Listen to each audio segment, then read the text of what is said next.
call the City Council meeting to order. Please rise for the Pledge of Allegiance. I pledge allegiance to the flag of the United States of America and to the republic for which it stands, one nation, under God, indivisible, with liberty and justice for all. We have a pretty big agenda tonight, so do we have a motion to approve the agenda as submitted, or are there any changes to the agenda? Move to approve as submitted. Move Rhodes. Do we have a second? Second Gearba. All in favor say aye. Aye. Opposed, motion carries. And we need a motion to excuse the absence of Councilmember Tahar. So moved. Gearba. Second Morrow. All in favor say aye. Aye. That was Rob, Opposed? Mayor. Oh, sorry. You're going to be quiet tonight probably, right? Yes, ma'am. He's not feeling well, so. All in favor say aye. Aye. Opposed, motion carries. Okay, now we're at your part on the agenda. So if you want to, you can talk on the microphone, and then maybe Gary or Tim, you could, so you don't have to do both. Or do you want your mom to help?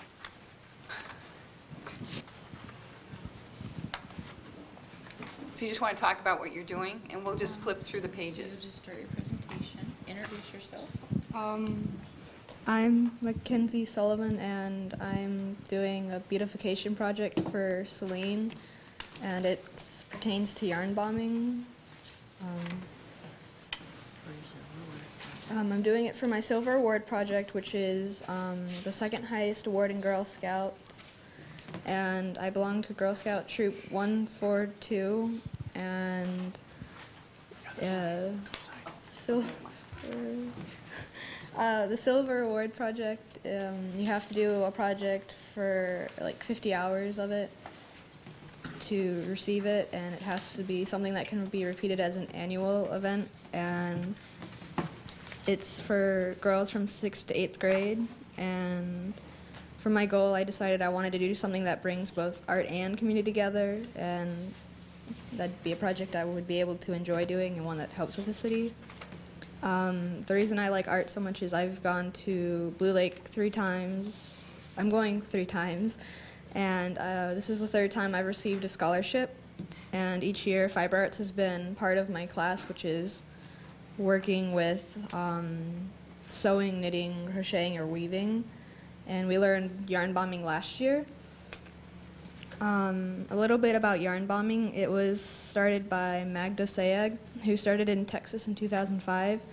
She covered a little doorknob for her boutique, and a passerby enjoyed it, and they started a little group, and now she wanders around the U.S. kind of just yarn bombing stuff, and eventually there was an international day started June 11th to celebrate it. Yarn bombing is basically the use of pieces of yarn that is either knitted or crocheted to cover a surface, or sometimes it can be simply pieces of crochet that is put on branches or trees. Yarn bombing has been called a style of graffiti, but in fact it is planned and does not take as much money or time to be removed, so it is not a form of graffiti. It's also been incorporated into downtown beautifications, festivals, and art galleries.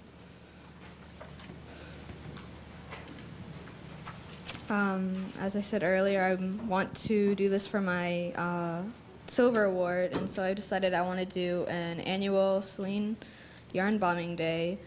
And the purpose of my project is to teach and involve Girl Scouts and other participants in the community a simple crochet or knit method, and to bring art and beautification to the city of Saline. I hope to be able to do yarn bombing, but there are some good things to know. My ideas are, of course, an annual bombing day in Saline, trees, park downtown Saline, which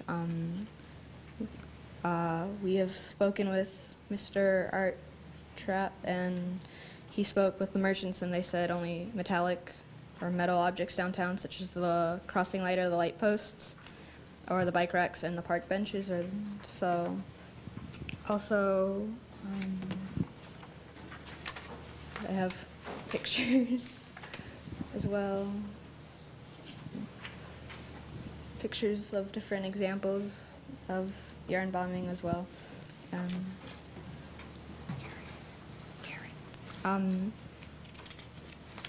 My main plan is to be able to have this up for 1 or 2 weeks.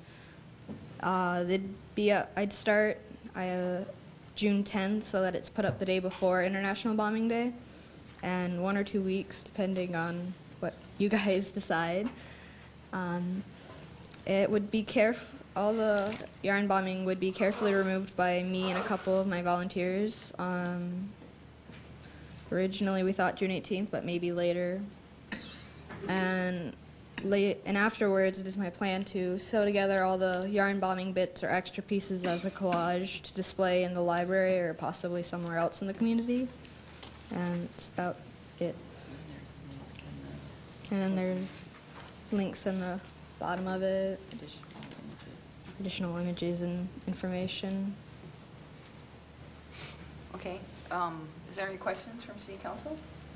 Our liaison with the Arts and Culture Commission, who I believe that you spoke with already, said, I assume it's going to go through the Arts and, you've already talked with them? And you're going to be working with them to? They've already met. They met For the April installation. 9th, and she has an email to the city council members and mayor supporting her project. We just met with Art, no, 212 Art. Oh, okay. Friday. They were interested in collaborating in some manner. They are going to possibly donate some pieces or volunteer on the day of the event.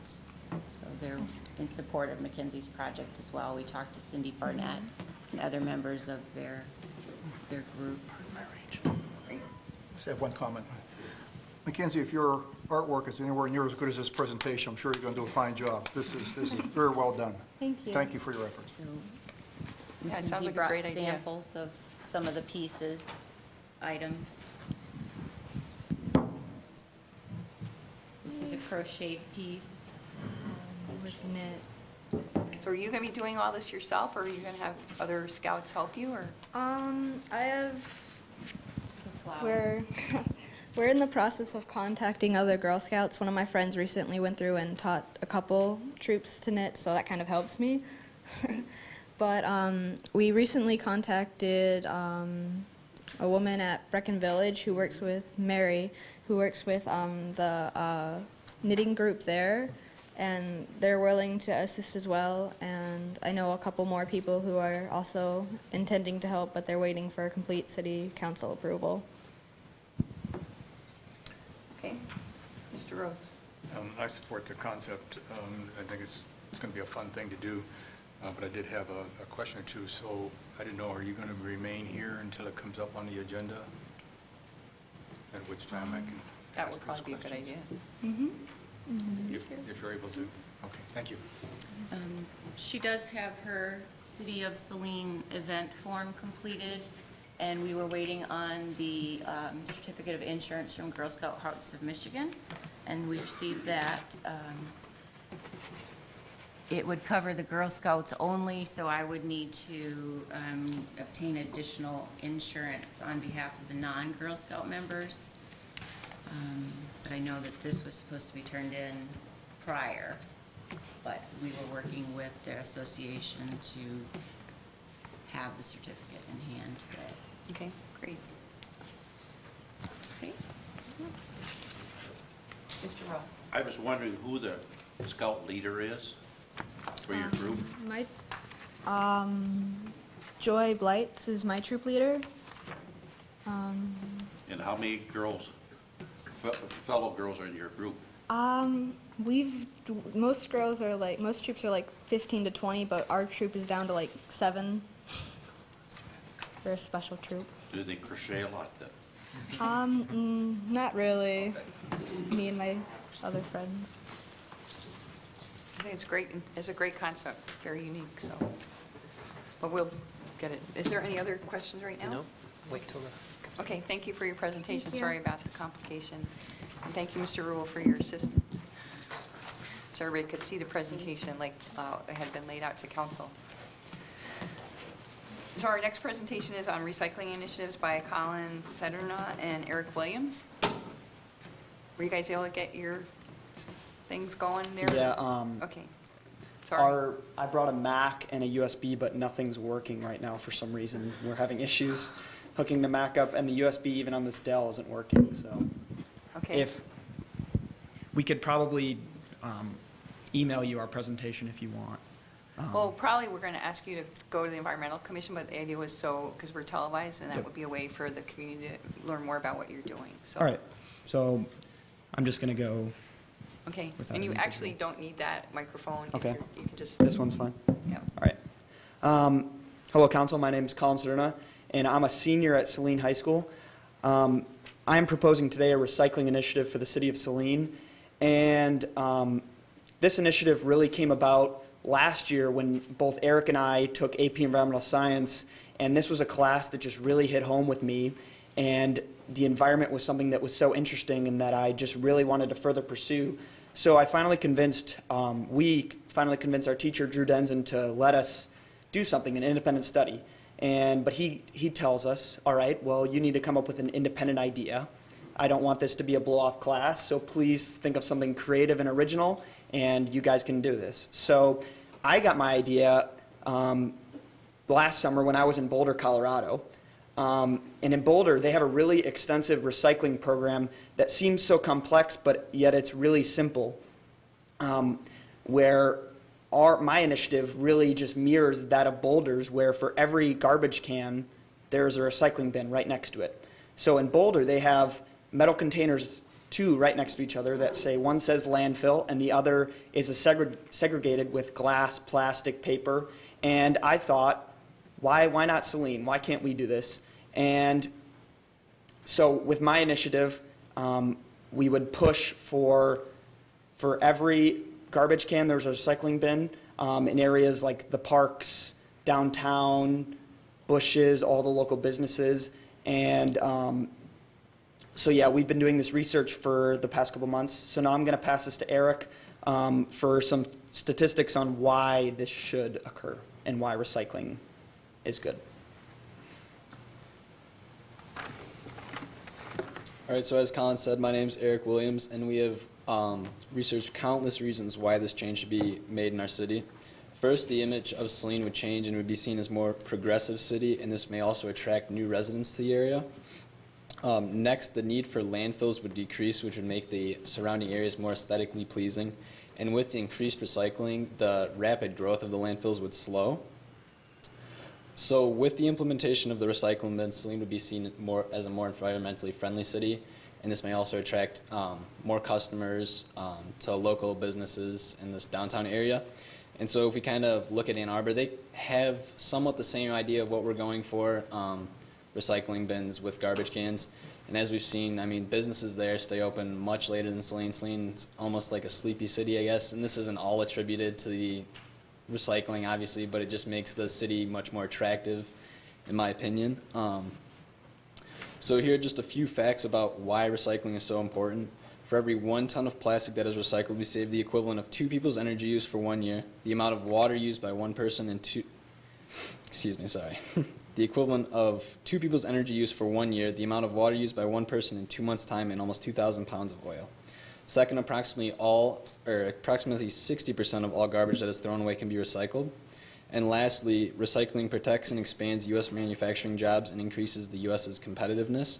And then on top of creating manufacturing jobs, the recycling industry itself is a $236 billion a year industry that employs nearly 1.1 million people. And with the economy slowly coming back to life, I think this is very important to keep these jobs and expand on the growth. So overall, recycling does work, and it should be a priority of the city of Saline. And I'm just going to pass this back to Colin for a few more points.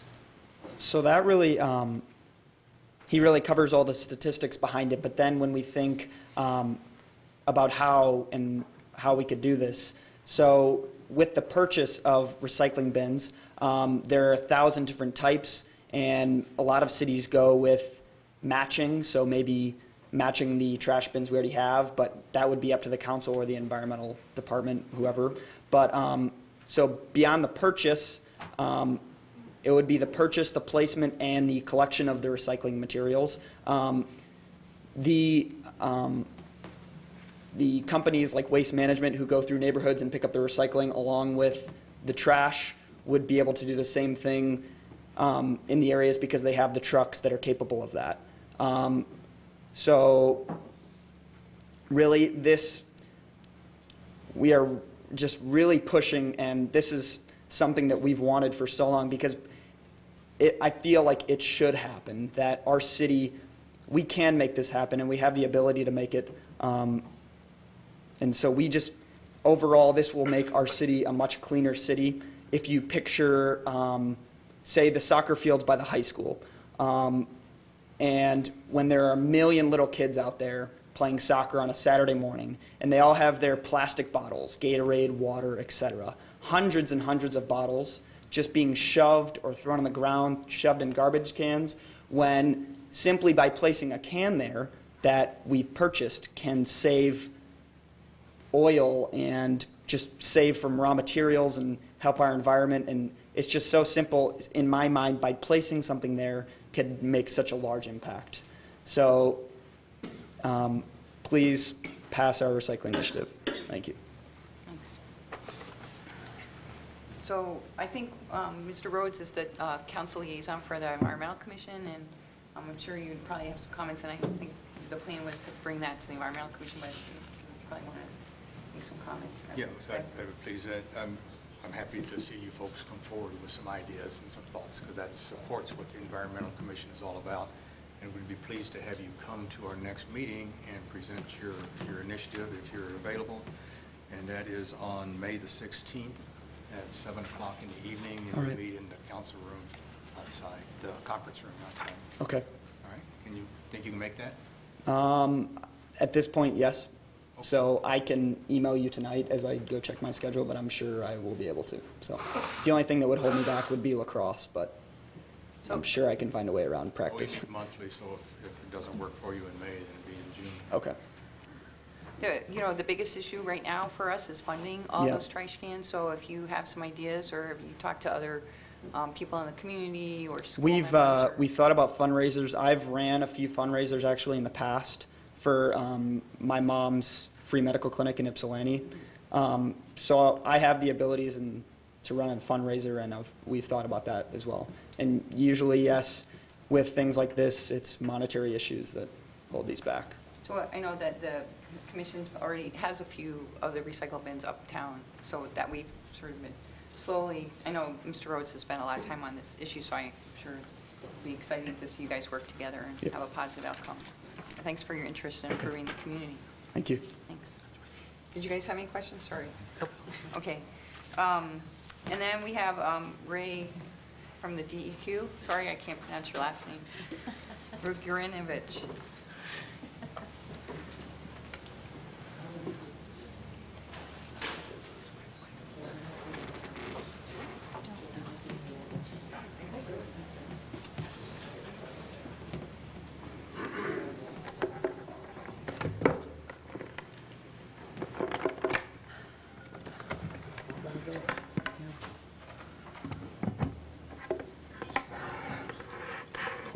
This side. Got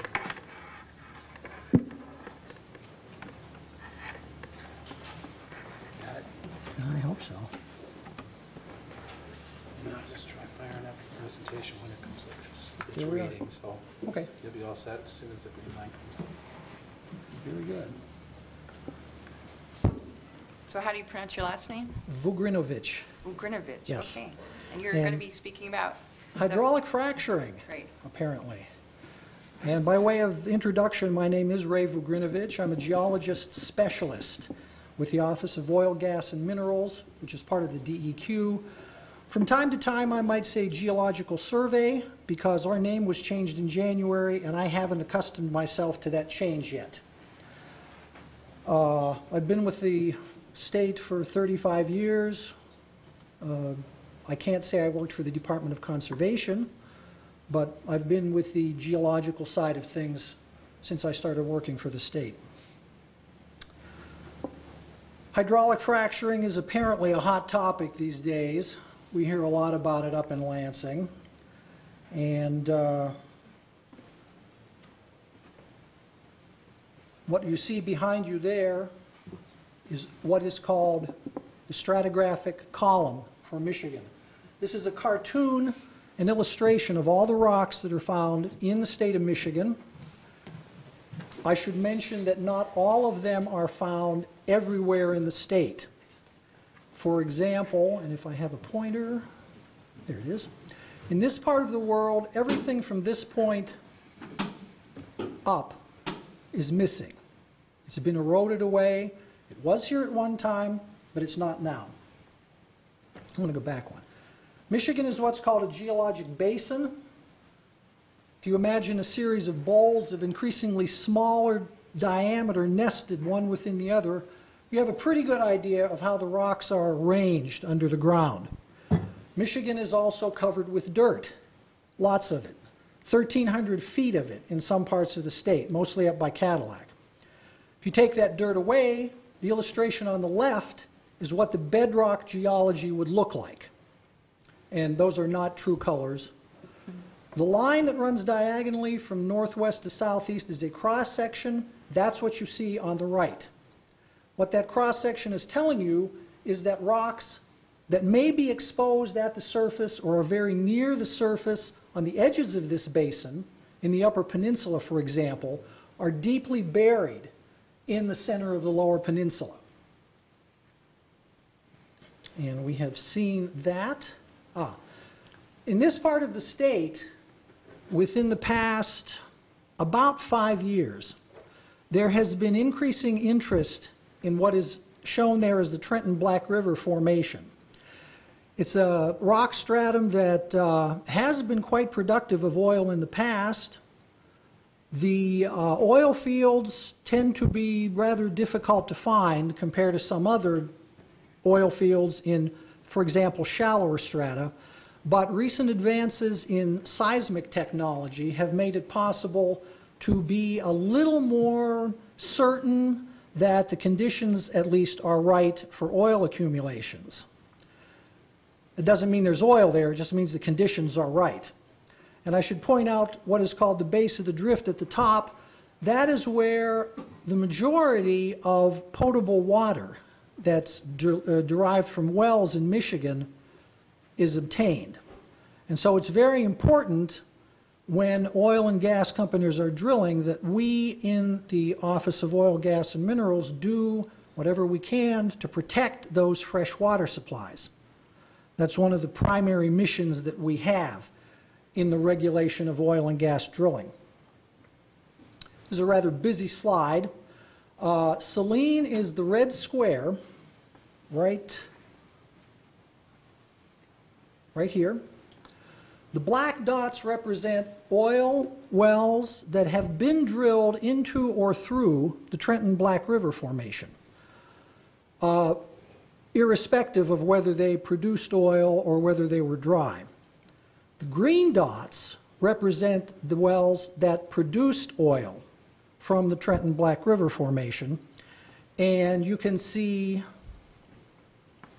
okay, whoop.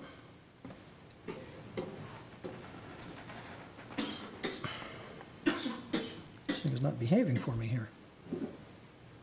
This long, narrow group of green dots is known as the Albion Scipio field. Very large field, has produced in excess of 100 million barrels of oil. Next to it is the Stony Point field, right here. 1980s era discovery. This is the latest development in Jackson County. It's called the Norvell field. A little further south we have the Adrian field. Just south and west of Saline, 4 wells in the Saline field, more or less recent discoveries. The Dundee field in this area, one of the first commercial oil fields to be developed and discovered in Michigan. And finally, the Northville field, which is now used by Consumers Energy for gas storage, primarily a gas field. you'll notice the fields tend to be long, narrow things, and that has to do with the way it's believed they were formed, and that's one thing that makes it rather difficult to find them because they are so narrow. They're not very widespread. So ordinary seismic techniques are not very good at finding these fields. The red wells in this diagram are those wells that have been hydraulically fractured. There are very few of those in this part of the state because the Trenton Black River either produces oil or it doesn't. If it produces oil, hydraulic fracturing doesn't do a lot to increase that production. Works about half the time, might increase the production by about 50%, usually doesn't do anything at all. If the rock doesn't produce oil, no amount of hydraulic fracturing is going to make it produce oil. It just is not there. Hydraulic fracturing is a process in which water, certain additives, chemicals if you will, and what is called a proppant is pumped into the well, into the open part of the borehole. And if you look at the upper of the two small diagrams, and if I can get the, nope, can't get that to come back. There we are. You'll see there's a casing, a steel casing, that's called conductor. That's driven to first refusal.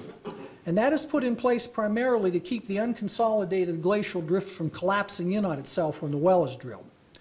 Below that is what we call a surface casing, and this diagram is not specific to Michigan, by the way. The surface casing in Michigan is required to be set at least 100 feet into the bedrock or below the base of the deepest freshwater aquifer. The surface casing is cemented to surface on the outside, which provides a seal that prevents anything that's encountered below that casing from making its way into this potable water aquifer. This is one of the better drawings, by the way, that I've seen of this illustration of a well-bore and hydraulic fracturing because it's more or less to scale. Not really up here, because if this was to scale, this stock tank would be 300 feet tall, and they're not that tall. But these fractures are probably about the right length. There was a study completed recently by a group in England that indicates that after reviewing seismic technology on many, many wells that have been drilled into some of these shales that are now being popular exploration targets, there is approximately a 1% chance that a hydraulic fracture will extend upward 350 meters, about 1,150 feet or more. Most of them are going to be much shorter than that, and most of them are going to be existing fractures that have been opened by this process. Because the virgin rock, unfractured rock with no serious defects is very, very hard to break. Publication known as the Handbook of Physical Constants has a chapter about rock mechanics and gives tabulations of the results of experiments done to break rocks. And the pressures that are needed to do that are extremely high. Between 3,000 and 6,000 bars, 1 bar is 14.7 psi. And there's no way that that kind of pressure is going to be generated by pumping water into a well, because 3,000 bars is something like 14,000 psi. The equipment we have just will not generate that kind of pressure. In any case, the tubing won't stand it anyway.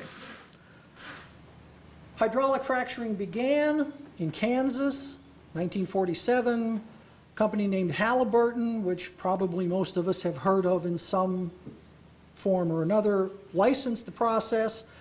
And over the next 60 years or so, the people who wanted to do this for a living studied those areas that are shown, trying to determine whether they could improve the hydraulic fracturing process, by which they meant, can we do this better to get more oil out of a well, or gas, as the case may be.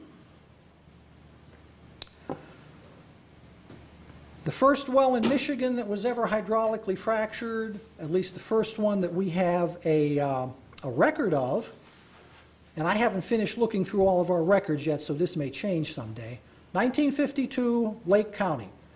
About 1,100 feet. The name of the horizon isn't really, that critical.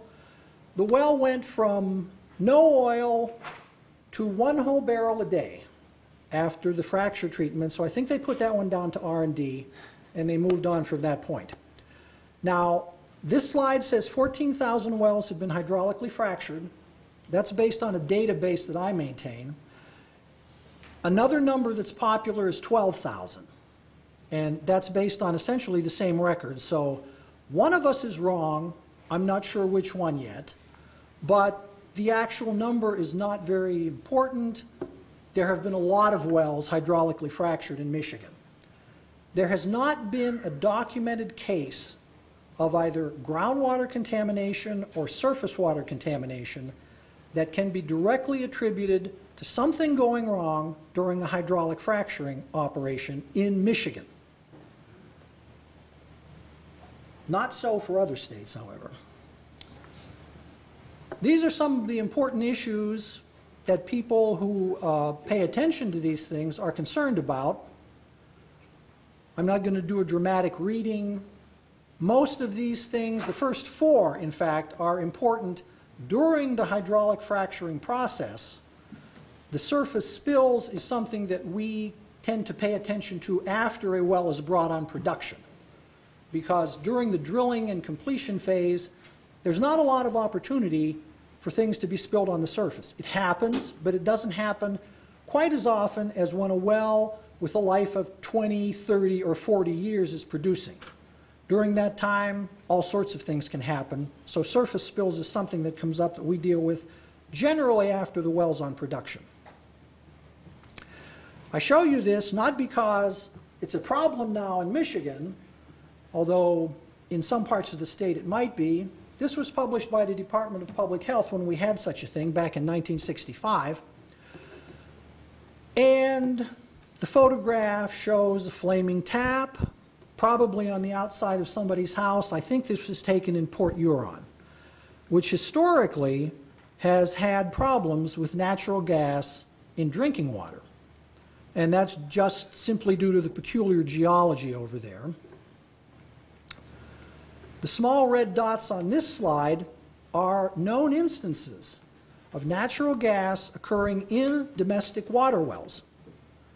There's a concentration of those in the southeast part of the state, also in the northeast, to some extent in the northwest, and very few of them in the southwest, and then there's a scattering across the middle of the state.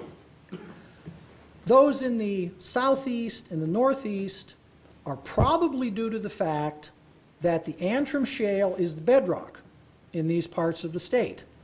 The Antrim Shale is one of those gas-bearing black shales. It was a target through the 90s in northern Michigan. If you think back to that map of the fracturing, the mass of green up on the top part of the state, most of those are Antrim wells, completed for natural gas, fractured in order to produce that natural gas. Another issue, what's in this stuff? What are they putting down these wells? You can see that most of the fracturing liquid will be water. That says sand, it should say proppant. Sand is commonly used in fracturing because when the fracture opens up, if the pressure's cut off, the fracture will close again. If you pump sand in there, it holds the fracture open, and the oil and gas can still flow through the sand to get to the wellbore and be produced. But along with water and sand or proppant, there are gelling agents and pH adjusting agents, ion control, biocides, and so on and so forth. And I don't particularly care what the people who sell this stuff tell you. I'm not going to drink it. They can drink it if they want to. Some of them claim they will. I've never seen that happen, but we'll let them do that. This table from an EPA report on underground fracturing of coal bed methane reservoirs is simply a list of the different sorts of additives, what they're for, and what kind of materials are being used. Most of these things are fairly innocuous. Diesel, not so much. The non-ionic and anionic surfactants and friction reducers you wouldn't want in your drinking water, acids, and so on and so forth. This gives you some vague idea of what's in there. The companies who do fracturing for a living have essentially proprietary recipes for their fracturing additives. They don't like to release that information, but they probably are going to have to because the public is demanding to know what's being put down these wells. Water use. Another important consideration in hydraulic fracturing. The state pioneer well that's shown there in yellow was a discovery well in northern Michigan.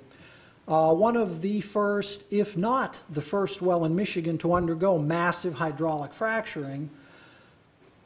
6.7 million gallons of water was used in that operation. It's a lot of water. Antrim shale wells and some of the other shallower formations that are hydraulically fractured, 40 to 100,000 gallons of water. Should point out that all 6 million gallons of this water was not pumped into the well in one big flood. There were 15 separate sections of the well that were fractured. Each one of them used about 450,000 gallons per what is called a stage. Each of the individual fracture treatments being a stage. How much is 6.7 million gallons?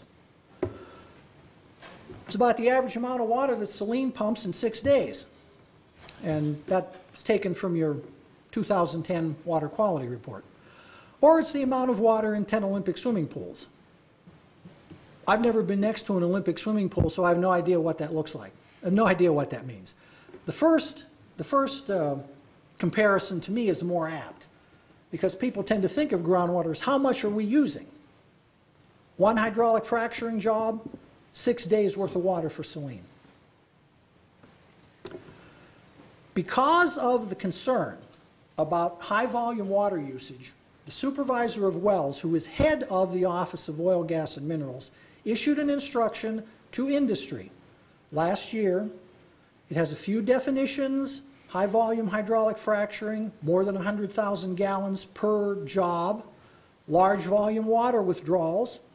Those definitions are from a part of the Natural Resources and Environmental Protection Act, which specifically exempted oil and gas development from its provisions. But because of the concern over water use, particularly in some areas of the state where water is not that easy to come by, this instruction requires what is called the Water Withdrawal Assessment Tool to be used during the permitting of a well. That Water Withdrawal Assessment Tool requires additional information from the applicant for a permit. Some of that information is listed there. And having said that, I've more or less exhausted my knowledge of the Water Withdrawal Assessment Tool. I've never used it. I'm not in the permit issuing side of the survey. And actually, I'm not even in the oil and gas side anymore. I used to be.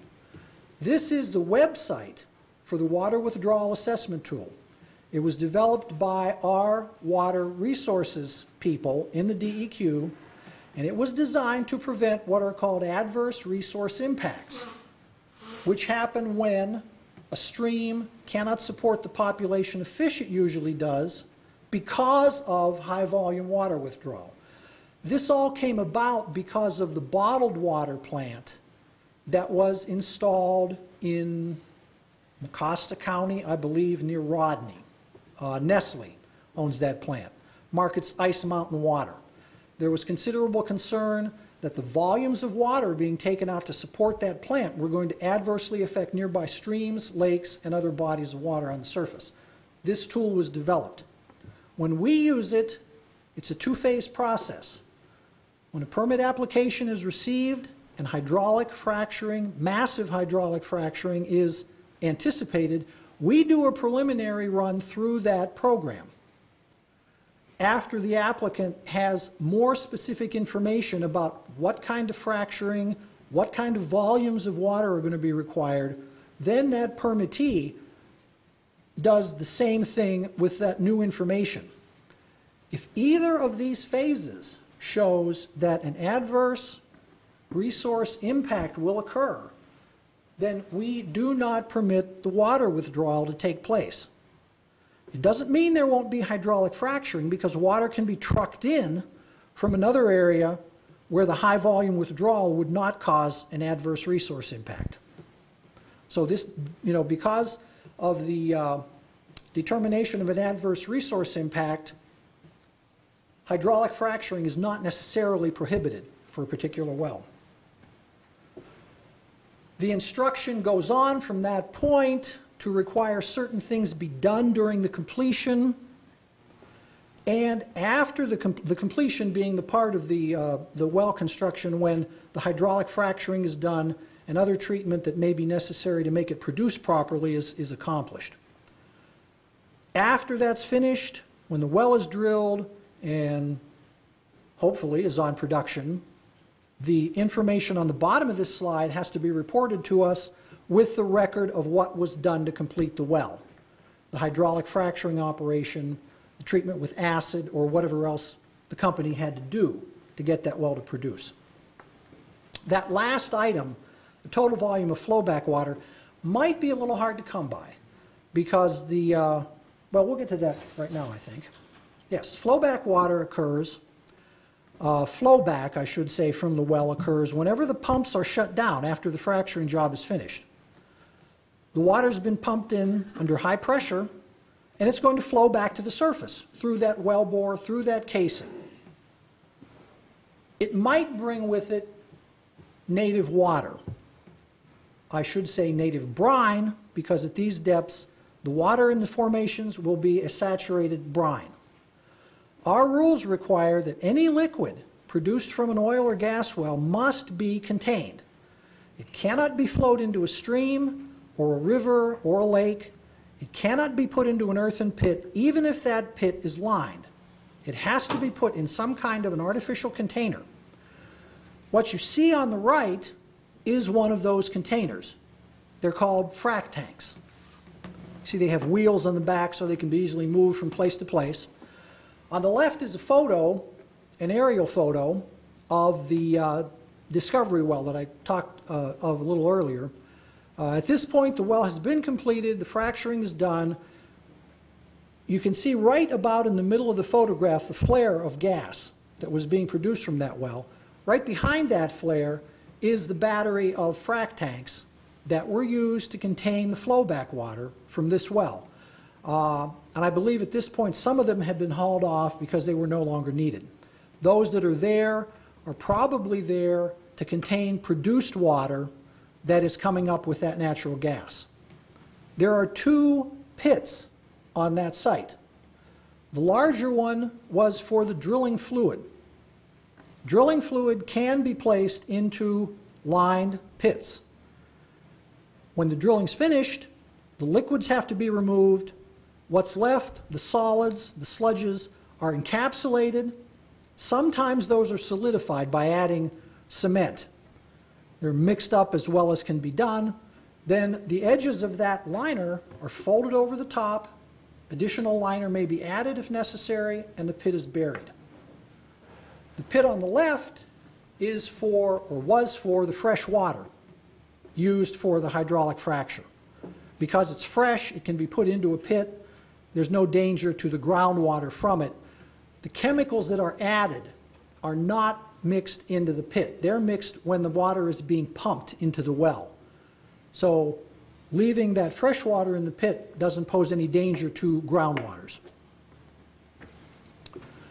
Our role in the regulation of the oil industry in this state starts with permitting and continues right through to the final plugging and site restoration of the well, and sometimes beyond that. Because some of these wells have a habit of showing up long after the company's gone, And everybody associated with it is, you know, wherever they are at that point.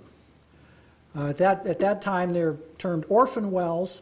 Some of them leak, some of them come back to the surface, because in the 20s and the 30s and the 40s, the plugging procedures and the methods were not quite what we would consider acceptable today. When an old well starts leaking, now we have one person, we used to have two, who will use monies from a special fund that is levied against the oil and gas industry to go out and plug that well properly. And I would estimate, because I don't know, that several hundred wells have been plugged since the program was begun roughly 15 to 20 years ago. Right now we have 20 to 30 remaining to be plugged. So in about 3 years, one of our people is going to be looking for something else to do, because that's what he does now. Because of the concern to possible threats to groundwater and surface water, the supervisor of wells issued a letter, which is kind of one step down from an instruction, but still binds the industry to do the things that are listed in it. That letter has something called an area of review for a well that's going to be hydraulically fractured. Within that area of review, all the existing oil and gas wells producing or plugged have to be identified. The size of this AOR, area of review, depends on the well depth. Quarter-mile area of review if the well is going to be deeper than 5,000 feet. This is just common sense, because we know that a lot of old wells are not properly plugged. If a fracture should manage to reach one of those old wells, it could cause problems at the surface or in the subsurface, particularly to the potable water zones. If the company finds existing wells that have not been properly plugged, we may require them to go back and plug them before they can do the hydraulic fracturing, or we may require them to reorient the wellbore. Now, one of the diagrams earlier was of a well with a horizontal portion in the bottom. That horizontal portion can be steered, more or less, to take it away from known existing well bores and reduce the chance that something's going to happen. There was some argument from the industry about this, apparently. I wasn't involved with the discussions. And when I was looking through the records, I found a case in, I believe it was Bay County, where a well was being fractured. 300 feet to the northeast was an old well, drilled and plugged in the 40s. Apparently that fracture found that old well bore. And the end result was that all the plugging material, such as it was, ended up out of the old well bore on the surface, and there was, you know, some subsidence around the old well bore. So that finding only strengthened our case with the industry that they need to identify these old wells. In the permitting process, we are involved with all of these issues. Surface ownership and mineral ownership, not so much, unless there's a conflict between the company leasing the land and a mineral owner who says they don't have a lease with me, in which case the permitting process is simply stopped until that can be straightened out, which sometimes requires people to go to court. We look at impacted areas or areas that may be impacted by the well site, access to the drilling pad. Are they going to put in flow lines? What kind of land use is there? Is there a problem that requires special consideration for soil erosion and sedimentation into nearby bodies of water or drains? There are isolation distances from all of those items that are shown, and the reserve pit, which is where the one larger pit that was in the photograph, where the drilling mud is kept. If we allow a reserve pit to be used, and there are limitations on where it can be used, too high a water table, and the reserve pit can't be used, they have to use steel tanks to contain that drilling fluid. We look at that location with respect to anything that might be impacted by it. During the drilling, our staff is on site. They're doing regular inspections. In the upper left, you see a reserve pit, which is lined. Our staff will look at that liner. Is it torn? Is it beginning to degrade because it's been exposed to ultraviolet sunlight? Has it slumped down into the pit at some point, possibly allowing the drilling fluid to enter the ground and cause problems? On the bottom right is the blowout preventer, very important piece of equipment. That's what did them in down in the Gulf in 2010, I think it was. Our staff inspect the blowout preventers. They check the records to make sure they have been certified as properly functioning. They look for leaks. If there are problems with those blowout preventers, they have to be corrected before the drilling can proceed. And in the middle of the two, we look at general site conditions. Is there trash on the site that needs to be taken care of? Are there minor spills and leaks? Perhaps 1 or 2 or 3 sides of that site need to be bermed or diked. Are the berms there? Are they in good condition? Are they the right size? Just a few of the things that our staff is looking for when it goes out or when they go out to do inspections during drilling. There are probably more inspections done during the drilling of the well per day, because the drilling life is short, than there are per day when the well comes on production. Once the well's on production, things kind of quiet down. It's pretty much a standard operation. Certainly things can happen, there can be spills, there can be releases, lines can break, but stuff happens. But not as likely to happen as during the drilling phase. From this point, we are, I believe that link is still active. There is some discussion of hydraulic fracturing in Michigan. The industry of late has been trying to develop more environmentally friendly chemicals, additives for fracturing fluids, so that in the event there is a release, the impact is not going to be as great. What state that's in is anybody's guess, because of course the companies are not releasing that kind of information until they have it down pat and they can go to the drilling folks and say, this is what we have, it's better than what we had, use this, because if something happens, there'll be less consequence for you. And finally, the Office of Oil, Gas, and Minerals has regulations in place. We will review those and modify them as necessary to provide the proper level of environmental and public health protection for the people in the state of Michigan. And that's pretty much my show. Comments, questions, remarks? I learned a lot. Thank you very much for that. One question that I had is what happens with the flowback water when it's taken away from the site in those portable storage units? The flowback water is disposed of in deep injection wells. The industry has The industry has about 15 commercial, what the EPA refers to as Class 2 injection wells. These wells can accept only waste from oil and gas production and exploration.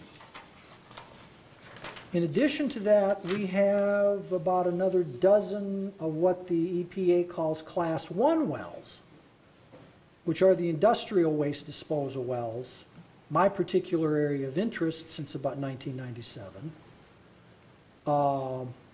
They can accept flowback water. Most of those wells are privately held. Their waste comes from one source. That source isn't inclined to take something that it has no knowledge of and put it down its well, because if the well is ruined, a manufacturing plant might have to shut down. And, you know, they're not anxious for that to happen. But the flowback water is disposed of by deep well injection. Are there any other questions? There seems to be an awful lot of disinformation out there when it comes to hydraulic fracturing. and try to wade through some of, like, for instance, the flaming tap water faucet. Yeah. I find out now that that's really a natural occurrence of methane that occurs. Well, across in the Michigan, country. it can be. Yeah. In Pennsylvania, perhaps not, but there's also natural gas very near the surface in Pennsylvania. I grew up there. Myself too, and they had what they called, was it flaming springs? That I'm not familiar with, And the but American Indians used to light Okay. the water on fire. all the kids in my neighborhood knew about the gas well Yeah. that was in the bed of a creek, little depression, you know, drain the water out, throw a match in, it goes, pfft. Yeah. We used to do it. Yeah. So that happens in Pennsylvania too. I haven't followed really the developments in Pennsylvania, and I have not seen Gasland. So I don't exactly know how what was shown in that film came about. Well, there's Fracking Nation coming out too that kind of Ah, is to undo some of what Gasland is putting out there. okay. So you just have to kind of, I just myself have to kind of wade through some of this disinformation, do Yeah. a lot of reading, because both sides have a lot of spin. Yeah. Trying to get to the middle on the subject.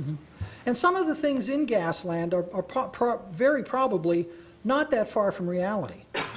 It's strange that a state like Pennsylvania, well, not a state like Pennsylvania, the state of Pennsylvania, where the oil industry in this country got started, had such lax regulation of its oil and gas industry. Titusville. Yeah, that's where it started. I understand that the flowback water was taken to POTWs, you know, the water treatment plants. The water treatment plant's not going to do anything with any of the material that's in that, and if there's brine in it, it's not going to do anything with that either. So when the elevated levels, I think it was chloride, started showing up in the Monongahela River, that's why. Because essentially the material is being dumped right into the streams. We used to do that in Michigan with brine. Back in the 30s, that's where it went. Up in the central part, Mount Pleasant area, the Stream Control Commission got involved with that, and it was because of that problem, farmers whose cattle wouldn't drink the water out of the ditches, Bay City and Saginaw that had to spend a whole lot more money to soften water, because at that time their supply was the Saginaw River. Deep well injection was developed in Michigan. Now, I don't know whether it had been tried in other states, but it was roughly 1936 that the first deep well brine disposal was attempted in Michigan, found to be successful, and that's the route we've gone since. Mr. Gearbox. You're talking about the water withdrawal assessment tool. Yes. How is that information available? So if we wanted to find out what was done for the wells that were drilled around the Saline area, to pull that information, is it out there on this? It's not part of the water assessment tool. That is not a website of the OOGM. We can probably give you the information. It's public information. It would be part of the permit application, I'm sure. And call to our permit unit would probably take care of that for you. Because part of the concerns are the understanding of how the actual permit application works and how the open meetings and such of that occur so that individuals can participate and understand what's being presented. I mean, I've heard that some of the meetings are more closed or some are actually postponed. There's a 90-day waiting period or something? Now, I'm not following what you're talking about. For an oil and gas permit, there essentially is no opportunity for public input. There are no meetings. The permit is just received, it's processed, and it's issued. For a disposal well permit, Class 2 disposal or Class 1 disposal well, there are public notices. There may be public meetings, depending on what kind of response is received to that public notice. Does the name Romulus ring a bell with anybody here? Yeah. I've been involved with that for more years than I care to remember. That is an example of a Class 1 well where public meetings were held and public notice was made. So, but the information after an oil permit is granted by the state, we can get the information regarding what the potential with water withdrawal or any issues that are concerned Oh, with yeah. that? Yeah. Okay. Yeah. Now, that's where I'm more concerned with our aquifer. Sure. potential of A that. company can request confidentiality for 90 days on an oil and gas well. Whether we would be able to release the information about water withdrawals During that 90-day period, I don't know, but it would certainly be public information after that 90-day period goes by. And if the company waits until after the permit application has been received to request that confidentiality, that window between the receipt of the permit application and the request for confidentiality, everything is open. Everything is available. And there is an online, on our website, there is a list of the permits issued, and I think of the pending applications as well. Okay. So find that website and you can keep up with what's going on in the area. That's kind of our goal to do. Yeah. Thank you. Now, in the case of the Saline field, and you might have to help me with this one. We have, as far as I know, one permit application that's pending. And it's been sitting in the office since last year.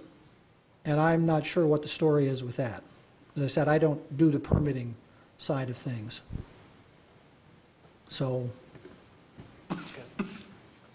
and if you have questions, my direct number is 517-241-1532. If I can't answer the question, I'll stick you on somebody who can, or who should be able to. And, you know, don't hesitate to call, because we're happy to answer questions from the public anytime about oil and gas development. Thank you. Appreciate your Great, information. thanks. And I want to thank the council for giving us the opportunity to come down and make this presentation. I have no printed text, because I look at the slide and hope to goodness I can remember what I was going to say. But I do have a copy of the slides on a CD, and I can give that to whoever would collect that thing for the council. Mr. Kim, okay. So, I think we're done. Thank you all. Thank you. Thank you. Would that be, if we put that on Sure. our website? For 5 minutes presentation. Mr. Vigrinovich? Mr. Ray? Yes. I'm trying to figure out what's going on with Would this it be computer. okay if we put it on our city website if that was of interest for staff? to Yeah, see? it's public information. There's nothing in there that's confidential. Okay, thank you.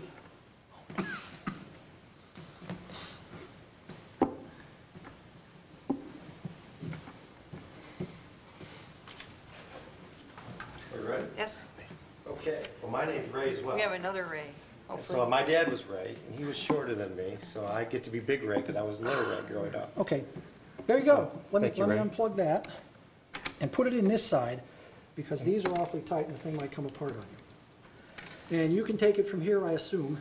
I'm hoping. Okay, let's close this. Well, you have a PowerPoint? Mm-hmm. Okay, Just open up the Saline City Council right there. It's right there. now we're gonna get that thing out of the way. Pop that open. There you go. Perfect. Thank you. Now, if this crashes, I'm gonna come for you. Well, I'll tell you what. You get viruses. I got your phone number written down, so I know where to call.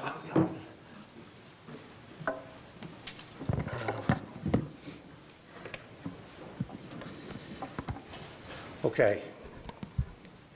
First of all, I'd like to thank the mayor and the city council and Todd for allowing me to come to speak tonight. I am here, I represent Forcia. My name is Ray Buford. For those of you that have heard a little bit about Forcia in the news today and over the past week, I appreciate the opportunity to come in and speak on behalf of my company. And what I want to do today is share a little bit about Forcia and maybe clarify some of the points that have been out in the media and some of the talking points about Saline and the overall acquisition of the Saline business by Forcia from Ford and ACH. Before I start, though, I want to comment and congratulate Mackenzie, Colin, and Eric.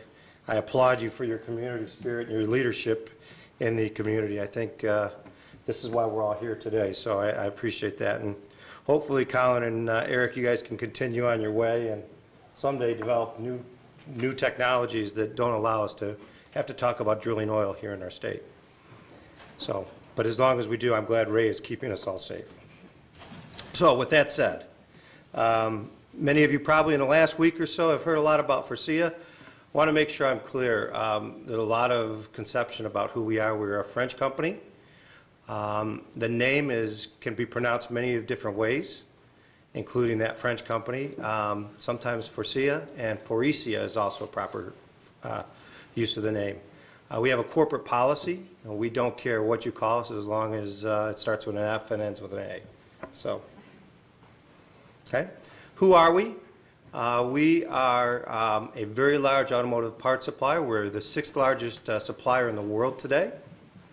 2011 key facts, 84,000 employees.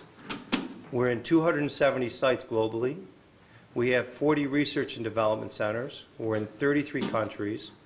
We have 4 business groups, the Automotive Seating Group, the Interior Systems Group, which I'm part of, our Emissions Control Technologies, and our Automotive Exteriors. Overall, those 4 groups combined result in $22.5 billion of revenue last year. We're expecting to grow close to $30 billion by 2015. Okay. If we drill down a little bit and we look at the Interior Systems Division, there's 25,000 of us worldwide.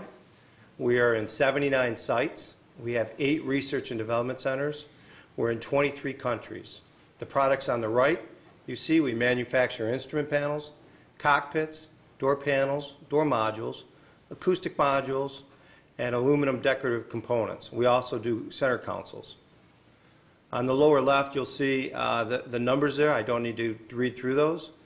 They are quite staggering when you think of it. We are the largest supplier in the world for instrument panels, cockpits, and door panels.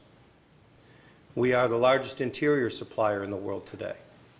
We are, after the acquisition of Saline, we will be the largest interior supplier in North America. We are a European company, but we have a strong global presence and a strong heritage here in the U.S. What does our North American operations look like? We have over 16,000 employees. We're in 36 sites. We have 5 research and development centers. We have 1 customer center. We have almost $5 billion in sales, with our largest customers being GM, Ford, Fiat Chrysler, BMW, VW, Nissan, and others. We are the 9th largest supplier in North America. We expect by the end of this year to be somewhere around 6th largest. Okay? That's the back of my house, by the way, the picture, so just kidding. Some of the fundamentals that are important to Forcia, they're very core to what we do, and it's one of the things that lured me to Forcia, is the Forcia Excellence System, and the triangle on the left depicts that system. We start down at the bottom with our employee empowerment. Employee empowerment is very important to Forcia. Employee empowerment isn't just a top-down management approach. It's all employees having say in the way the company's run and having input into how to improve the company on a daily basis. Through that system, we move our way to our partnerships with our suppliers, and we hold those near and dear to us. We have a very strong relationship with our suppliers, and we feel they're just as important as we are in the say of our business. The 4 pillars, no pyramid is strong without pillars. So the 4 pillars of our triangle are leadership, development, production, and our customer. Each of those being equal important. If one pillar is not represented properly, then the top of the pyramid starts to crumble. And what's our focus in the top of the pyramid is excellence, where we focus on cost, delivery, and quality. Okay? I will say the bottom part of the triangle, it's not there by accident. If you come into our plants, our employee empowerment and our employee suggestion system rivals none in the industry. You'll see in most plants we implement at least a minimum of 1 employee suggestion per employee per month. So in a plant the size of Saline, 2,000 employees, that's 2,000 suggestions implemented on a monthly basis. Okay? We found that system works very well here in the U.S. We've got some plants that have been very successful in the utilization of that system. We've used that system to grow our business and to improve our manufacturing capabilities. Our 5 core values, anyone can talk about the core values of their company, and they would probably throw around in a conference room things like entrepreneurship, commitment, transparency, team player, and continuous improvement. But I believe, in my work experience, I believe that Forcia and the 4 or 5 companies I've worked for exhibits those as much as anyone I've ever been associated with. We have a strong code of ethics, and we feel that that code drives our daily decisions in our business. Okay? We also feel it's important to be a strong member in the community. This is just one of the examples of some of the things that we do. We participate in what we call the fuel system. And with that, we're working with our employees on local service. One of those that's really important to me and our drive is a community food drive that we host in all of our U.S., Canada, and Mexico operations every September. Last year, through these efforts, we donated more than 307,000 pounds of food in last year alone. Our employees matched $24,000 through the matching program. We funded $24,000 of additional dollars. That food went to feed more than 500 meals to hungry neighbors in communities across North America since 2010. So that program, we work a lot with Gleaners Food Bank. We actually, a lot of our employees spend a couple of days during their work days down at Gleaners helping to stock the shelves and bring in the trucks as the employees are donating the food. So that's just one example of things that we do in the community. We're looking for a very solid and strong relationship with the city of Saline and the local community, and we'll be excited to talk to you in the future about some of the programs that we can be a part of. Okay?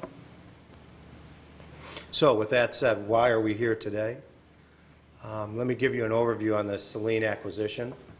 We did, in fact, and it was announced last Thursday, reach an agreement with Ford and ACH to take over the ACH business within Saline. Our targeted close date for the takeover is June 1st, 2012.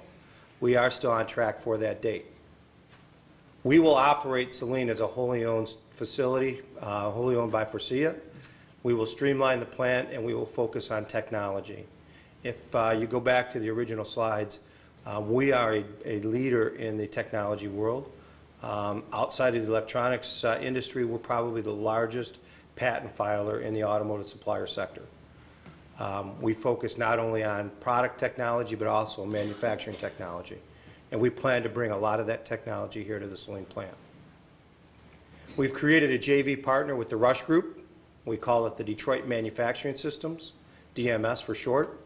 We will operate DMS in a plant in Detroit, and we will move a portion of the current Saline business to this location over the next 18 months. I know that's difficult to hear, and it's difficult for me to say, but for us, we feel that the balance that we need to focus on our systems and the continuous improvement that we want to make forces us to split up that business in that manner. Okay. The Saline plant hourly employees will continue to be represented by the UAW. We have ratified a contract with the Saline hourly employees, and the DMS plant hourly employees will also be represented by the UAW. We will begin our transformation of the Saline business. We've been working hand in hand for SIA and some of the ACH members in Saline on a transformation of the business, which we will begin in June 2012. It will, I say, conclude in December 2015, but as I said, we like to continuously improve, so it's really never finished. During that time frame, we'll be launching our Forcia Excellence System. It focuses, as I said, on employee empowerment, but also I think there will be a lot of energy around making Saline a world-class manufacturing plant. With the Saline acquisition, obviously, Forcia becomes the largest interior supplier of North America, and it further strengthens our leadership globally. Our footprint for this acquisition, 2 core facilities, one here in Saline, will be a Techno with some assembly, and a second plant in Detroit where we'll do assembly and some light technology. The Detroit plant will be located in the city of Detroit on a brownfield site. The rationale for the footprint is it allows us to optimize Saline to be a focused technology plant. We have a sister plant in Fraser, Michigan that's very similar to what we envision Saline to be, and I would invite the council along with the mayor and Todd to come and visit that plant so you can see what our long-term plans are for Saline. It allows us to optimize our overall cost base, and fully implement our excellence system, which we've been positively compared to leading automotive parts suppliers in. It also allows a very important need for Ford to be fulfilled, and that is to provide minority business content into Ford. Okay? There's been a lot of talk about the JV and what it's all about, so let me share that with you. I know it doesn't really impact Saline, but to clear the air, Forcia will be a minority partner in the JV. The Rush Group will be the majority owner. Core contributing elements, we will bring operational expertise, definitely scale advantages with our large ranging global expertise, and strong relationships with our OEMs. I will point out that with Ford, we are on their preferred supplier list for interior products. Our key location in this deal will be Saline. Our partner, Rush, brings logistics expertise. You've probably seen Rush trucks driving around town. They also have assembly experience and obviously the minority business enterprise. And their prime location will be Detroit, Michigan. Okay. To wrap up and conclude, our long-term vision for Saline will take up to 3 years to complete. One thing I can say at Forcia is nothing's ever complete, so we'll continue to evolve from there. And the goal there is to continue to evolve so that we can become a long-term viable operation. To remain competitive, we are committed to implementing our Forcia Excellence System in the plant. Proven facts are that when we launch this system, those plants that are really adhere to the principles deliver benchmark quality, delivering continuous improvement. And we all know what the end result of that is. We are focused on ensuring a smooth transition for our employees or the employees at the plant, our customers, our suppliers, and other partners, while ensuring the highest level of customer satisfaction. We know that without customer satisfaction, we have nothing. We do look forward to developing a strong relationship with the City of Saline and the local community. And as I said, the fuels experience is just one of those examples. But we do look forward to working with you. And we've had strong partnerships in all of the communities that we represent. So we do look forward to that. So that's brief and short. I didn't want to overwhelm you with data and things, but I just wanted to kind of give you an impression of who Forcia is. We are excited. We are very excited about this project, and we are anxious to get started with the Saline community. Thank you. Any questions? Mr. Rhodes. There's been various statements made in the media and other places loosely using the term for sale or bought, but then there's other statements where it talks about leasing and so on. I'm wondering if you could, in general terms, describe what you have actually purchased versus what you have leased, if that's true. We have purchased the assets. We have an agreement with Ford to supply the products. Forcia chooses not to own any of our facilities. We have a few facilities that we own, but over the past 6 years we've been evolving to leasing facilities because we don't want to get the capital. This is a very capital-intensive business, and we don't want to get our limited cash constrained into buildings and facilities. So we have a long-term arrangement with Ford to lease the property. Okay, and then the other question is, as you transfer components out of Saline to the DMS facility, when that happens, what's the long-term plan for keeping that facility fully operational, or is there one? We don't have the final plan for how big the facility will be. We do know that with the mixture of product that we have in there and that we'll have in there in the end, we certainly feel that we'll be competitive. A competitive plant allows us to go out and try to secure additional business in southeastern Michigan for production for non-Ford applications. We won't start on day one because we feel it's critical for us to get our systems in place and deliver our number one customer from the plant forward. But certainly we expect long-term to be able to grow that business. Okay, thank you. And thanks for letting me know how to correctly pronounce Forcia. Everyone pronounces it differently. My wife pronounces it paycheck. My kids pronounce it a place that Dad goes every Saturday and Sunday. and our management allows us to pronounce it any way we want. Is there other questions? Well, we appreciate your coming today, and we're glad you're able to move forward and work out an agreement. And I think we've talked about going up to Fraser, so we'll try to schedule an appointment with you and any council members that would like to join us. We appreciate the offer. We're looking forward to seeing your operation and seeing it implemented here in Saline. So, thank you. Certainly. Thank you, Gretchen. Thank you. Todd, thank you. Under citizen comments on agenda items, under the Open Meetings Act, any citizen may come forward at this time, make comment or question on items that appear on this agenda. Comments will be limited to 3 minutes per person. Anyone who would like to speak is requested but not required to state his or her name and address for the record. Mary Hess, and it would be the proposed budget. I was here for the work that you're doing, and I know there's a concern whether it's going to be bonding and borrowing some money or possibly an increase of millage.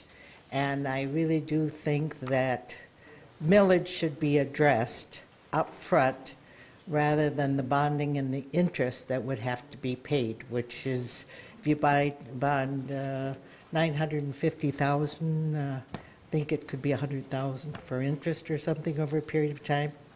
The other thing is, as far as the special land usage, I would like to, at this point, ask, as far as I noticed, it said something about busing. And if they were thinking of helping us with our city bus that we have, also the amount of parking. It does not address visitors. It, for the old people's home, or whatever, old fogies.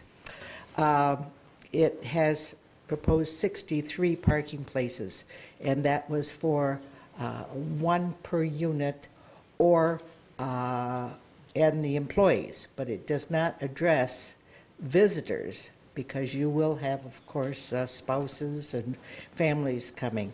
The other concern, which I'm sure the gentleman will address, was the traffic. It says that while site circulation appears tight for large vehicle access, the applicant has provided a series of turning templates and loading area designs that appear to meet the intent of the zoning ordinance. I had talked to the fire chief, because really with a fire truck and turning, I think that it would be important that the fire chief address this transportation, you know, how it could possibly go through. And the other thing, of course, is the evacuation program, if they have a basement, if they're using the inside halls, and that's, of course, because of our tornado that came through Dexter. And at this point, maybe they can address that, and then got 3 minutes of public hearing. Thank you.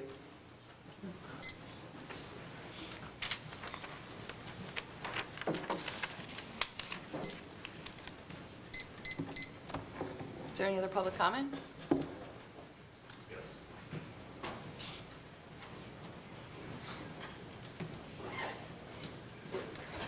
Good evening. Brent Bartson. I live in at 6209 Bethel Church Road in Lodi Township. So I've emailed the council a couple of times recently on the recent ban. I guess it was 1 month ago. The ban on the moratorium, I should say, on the selling of wholesale water to concerns outside of the city limits. And I just want to reiterate my support for that. And I'm hopeful that you're going to keep that moratorium in place. Is that the case for now? It's not on the agenda to talk about tonight. We just were asking for the presentation. Okay, all right, thank you. So, and the other point I want to make is with regard to keeping that moratorium in place is the need to at least keep it in place until you have a more substantial and updated wellhead protection program in place. So I'd like to know if is that item on the agenda, the discussion of the wellhead protection program, and what you might do with that in the near future? It's not at this time. Not at this time. Okay. All right. So a couple of points about the wellhead protection program, because I filed a FOIA and I've taken a look at it, and at least most of it. There were some pages missing, but it's 12 years old, and of course, most communities try to do one at least every 10 years or so. And I think the importance of doing another one is in the context of all this oil and gas development that's happening, south of the city and progressing west of the city into Lodi Township. It's, there's a very real potential that if a spill were to happen, that it could impact, of course, the water supply of the city. The current well fields are located at Waterworks in Ann Arbor, Saline, and I think maybe there's one over by the high school also. And in the report that was done, the Wellhead Protection Plan report that was done in 2000, the well levels, that they cited the fact that the well levels had declined 50 feet since a previous check of the wells, and therefore the city should consider siting a new well at least 2,000 feet away from the existing wells, at least one, to have a sort of a backup source of water for the future. So, I'd like to advocate that you, as part of this whole program, you look at that possibility. And, the control points indicate that the aquifer is trending, north, south, and west. So if a potential place for a new well would be west of where the existing wells are, then that would place it potentially in the path of the oil and gas development. So, it's another reason to have a more comprehensive protection plan in place and survey done to figure out, where are the wells in the future going to be and how can the city best protect their water supply. So, well, we appreciate your concern. Okay, We'll get back to you. Are there any other citizen comments? We'll move on to the consent agenda. The following consent agenda will normally be adopted without discussion. However, at the request of any citizen or council member, any item may be removed from the consent agenda for council discussion. Do we have a motion to approve and adopt the items on the consent agenda? Move as submitted. Move Gearba. Do we have a second? Second. Second, Roth. All in favor, say aye. Aye. Aye. Opposed? Motion carries. Under public hearings, item 1239, this is a special assessment for fire protection for fiscal year 2012-2013. Who's going to, you going to explain the assessment process, or Mickey Joe here, or how? Okay. You're looking at him. Okay, thank you. Thank you, Madam Mayor. As some of you know, this is an annual process that the City Council has gone through for several years. I believe several years before, the City Council has actually implemented the special assessment for fire, but not for a number of years, and that's continuing on for fiscal year 2013, which begins July 1st of this year. The amount for our City of Saline's portion of the shared fire service going into the next fiscal year is $322,868. That again will be coming out of the general fund tax dollars, so there will not be, the city will not be implementing the special assessment, but this process is in place so that the City Council does this every year. So if they do so decide to make that decision to implement the special assessment, then they can do so. So at this time, again, the City Council, the decision or the direction they've provided is to not do the special assessment and to take it out of the general fund tax dollars. Any questions for Mr. Campbell? Okay. We need a motion to open the public hearing. Move to open. Gearba, do we have a second? Second. Second, Peters. All in favor, say aye. Aye. Opposed, motion carries. Public hearing on the special assessment is now open. Is there anybody that would like to speak to this issue? Move to close. Second. Gearba, second, Roth. To close the public hearing, all in favor, say aye. Aye. Opposed, motion carries. Public hearing is now closed. This would be a motion to acknowledge receipt of the May 2nd, 2012 memo from Kathy Corfman, Administrative Assistant in Finance, regarding the fire costs as millage for fiscal year 13 rather than as a special assessment. To approve and adopt or not adopt resolution number 2, special assessment for fire protection 2012 to 2013, improving the estimated amount of $322,868 for fire protection for fiscal year 2012-2013, to approve and adopt or not adopt resolution number 3, special assessment for fire protection 2012-2013, authorizing the funding for fire protection for fiscal year 2012-2013 by general fund tax millage, thereby not exercising our authority to fund fire protection by special assessment for fiscal year 2012-2013. Move to approve and adopt, and approve and adopt. Roads, we have a second? I'll second. Second, Mr. Roth. Discussion? If there's no further discussion on this motion, all in favor say aye. Aye. Opposed? Motion carries. Our next item on the agenda is 1269, the application of Reinders Incorporated and Saline Area Schools for approval of a special land use from section 6.05 and 9.05 of the Saline City zoning ordinance. Special land use applied for is to allow the property at 650 Woodland Drive East, Saline, which is the southwest corner of East Woodland Drive and North Maple Road, to be used for housing for the elderly in an R1A zoning district, part of parcel ID number 18-13-36-110-021. We need a motion to acknowledge receipt of the April 27, 2012 memo from the Saline City Planning Commission and the April 17, 2012 Special Land Use Preliminary Site Plan Review Report from Carlisle Wortman Associates Incorporated. Move to acknowledge receipt. Second. Move Rhodes, second Gearbaugh. Discussion? Anybody have any questions? I believe Mr. Lawrence here. If there's any questions, sorry, I looked right at you. No questions? I have a question. This is for the home for the elderly, correct? If we're going to change this zone, who am I speaking to? Here. We're going to increase this, we're going to change the zoning to increase basically the population. Is that correct? We're not actually changing the zoning. We're approving a special land use for the current zoning district. The current district actually allows elderly housing developments as a special land use. And so the zoning doesn't change. This is, in all zoning districts, there's two lists of uses.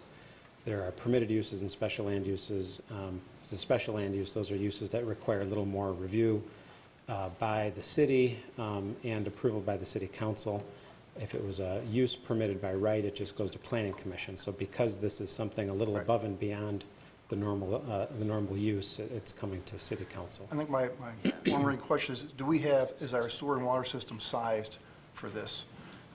Typically that would be single family residence and you'd have maybe 15, 20 homes.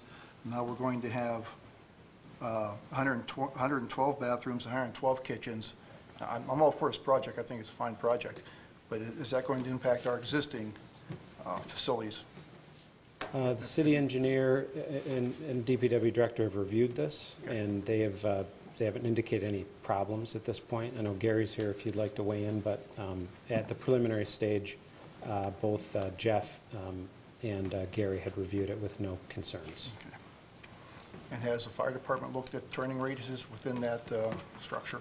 We did receive a letter from the fire department that went to the planning commission, and they seemed to indicate that the turning radiuses were acceptable. Okay. The thing about where we're at right now is this is a preliminary site plan, right, along with special land use. So between now and final site plan, we'll make sure that the fire department finds this acceptable. Okay. Mr. Gearbaugh. Looking at one of the special land standards under Section 905, you talked about the elderly housing design consideration and north residential sub-area design guidelines. Can you give a kind of a brief summary of what that all encompasses? That's from the city master plan, and we just adopted a new master plan for the city. And one of the things that we encouraged in the master plan, and we broke the city down into sub-areas to look at different clusters or different areas that had kind of similar characteristics. And in this particular sub-area, one of the things that we're trying to promote was the potential for elderly housing. And so that criteria of the special land use talks about trying to meet the master plan and address the concerns of the master plan. And I pointed that out specifically because it so clearly met our new master plan for the city is trying to provide and promote this type of housing within the city. So it clearly meets that criteria and clearly meets the master plan. When it talks about design guidelines, it doesn't need any type of structure or the appearance of it or any of that type of situation? There are some design guidelines mentioned in the master plan that talk about environmental, basically, design guidelines for building buildings in a certain way. And in my discussions with the applicant, of course, this is more of a final site plan issue, the more detailed construction documents. But the folks from Renders indicated that they, in fact, intend to build the building to meet these standards. Okay. Which But are we the could, lead. we could put that in as a condition of the special use permit to make sure that Yes. they comply with that. You certainly could. Yep. Okay. Thank you. Mr. Morrow. Thank you, Mayor. I failed to acknowledge earlier, but our legal counsel, our city attorney, has issued an opinion, and because of my affiliation with a competing entity, I will be abstaining from all motions regarding agenda item 12-69. Okay. Is there any further discussion on the motion to acknowledge receipt of the report from the Planning Commission and Mr. Luan? If not, all in favor say aye. Aye. Opposed? Abstain. Motion carries. We have one abstention. The applicant is here. There were some questions that were brought up in citizen comment. If you could address those. And anything else you'd like to address?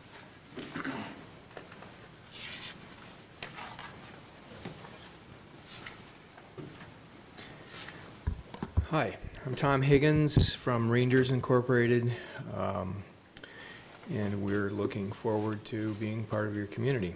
A few of the questions that were raised earlier in terms of turning radius and those kinds of things, I assume your situation here is similar to others. The fire marshal will have a complete set of plans that they will be able to review. We have a complete review by our licensing operation at the state. We're licensed under Home for the Aged, and they have licensing requirements that are more strict than the typical zoning requirements. It costs us in the neighborhood of $45,000 to have them go through their process. And it takes about 6 weeks. They go through in great detail. Fire concerns, these are fully fire suppressed. They have a complete fire suppression system throughout the facility. Because of the type of licensing that we have, and it is quite a safe situation. Parking, these types of facilities require less parking. We develop both independent senior as well as assisted living senior, and the assisted living senior developments, because of the age of the people, because of the types of help that they require with or their daily operations, their daily living, they don't drive, essentially. We have a few units where there are 2-bedroom units. I think we have 4 in this particular facility, ultimately. And in some of those units, we have a tendency to have a husband and wife, where maybe one of them drives and the other one doesn't. We do fully count for visitors coming to the site, as well as our employees, as well as the few cars for individuals who live there, and we have a great deal of additional experience with this throughout the state. We've developed 15 of these types of facilities. I provided Mr. Lewin with some of the other developments that we have and the level of parking that we have in each one of those. This is a little bit right about in the middle of where those are. Some have fewer parking spaces, others have more parking spaces. This particular one meets your requirement with the exception of a rounding error. We rounded it down and they rounded it up, so it was 1 unit different is what we were really looking at in terms of the parking situation. I hope that at least addresses some of the issues that were raised. If there's any other questions, I have our architect, Dan Tosh, is with us today, and I'd be happy to answer any questions or bring Dan up. Are there any questions for the applicant? Mr. Gearbart, to your point, at the Planning Commission meeting, and also at the Planning Commission, we talked about that this is the gateway to the community and the importance of the aesthetic. You might want to talk a little bit about that. I don't think you actually have pictures in our packet for council, but obviously this is a significant concern. Right, and when we, again, come back for final site plan approval, we intend to have both drawings and photographs of other units that we have. Our desire is to keep these as residential as possible, and this provides almost the perfect type of a transitional area. You have single family and some other types of multifamily on the other side of Woodlawn, and then ours will be a transitional type of a unit that it's in our best interest to keep this residential because, or the appearance and the outside to be residential rather than institutional because it's people's homes and they want to feel comfortable in their homes. And then you have more of the institutional with the library or the senior center, the schools, and that kind of thing. So we believe that this fits the planning purpose of what you would be desiring as under a planning situation for a city government as well. Thank you. Are there any questions? Do you have? No, my statement on this was just that because it says should consider and should provide, being a special use permit, that we should have it more definite of being that these guidelines be adhered to as part of the language. We'll bring that up under discussion. Mr. Rhodes. Just a question. When would you anticipate construction would begin, assuming the process continues to move along in an orderly manner? We're looking at midsummer.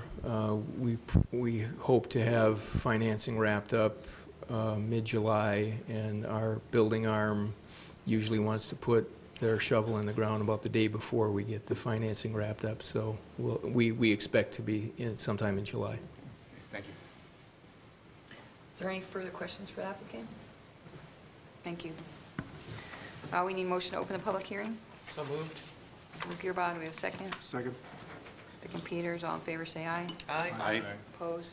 Motion carries. Public hearing is now open. Mary Hess, 600 Canterbury. I noticed there's 112 units, so if you figure only 50 of them are going to have a car, and there's going to be 63 provided, and you have employees, and you have people as far as the visitors, I still do not think that it is really excessive as far as 63. I mean, if you just take 50% as far as them having a car. And also the other concern was, as far as I know, what was proposed or what would have to be per ordinance was 9.4 acres for this density. And instead, the proposed site is only going to be 6.89. And whether, I know the land's there to be bought, I think that when it gets to where the footprint comes and the travel comes, but I think that to scooch it all together is going to be quite a good footprint on less than 2 acres of what would be normally necessary per the ordinance. Is there further public comment? Move to close. Move Gearbart, do we have a second to close the public hearing? Second. Second Roth, all in favor say aye. Aye. Opposed? Motion carries.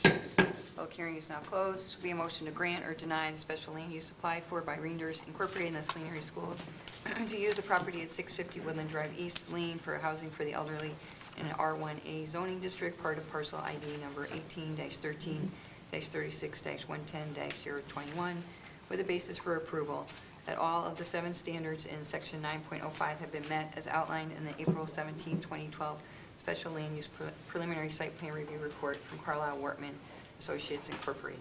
Do we have a motion? Move to grant. I second. Move Rhodes. Second Roth to grant. Discussion. Mr. Gibb. I just need clarification on that language that says should and consider. I'd like to make sure that we really are. Mr. Rubel or Mr. Dewan, could you speak to that, how that would be handled? Do you understand the question?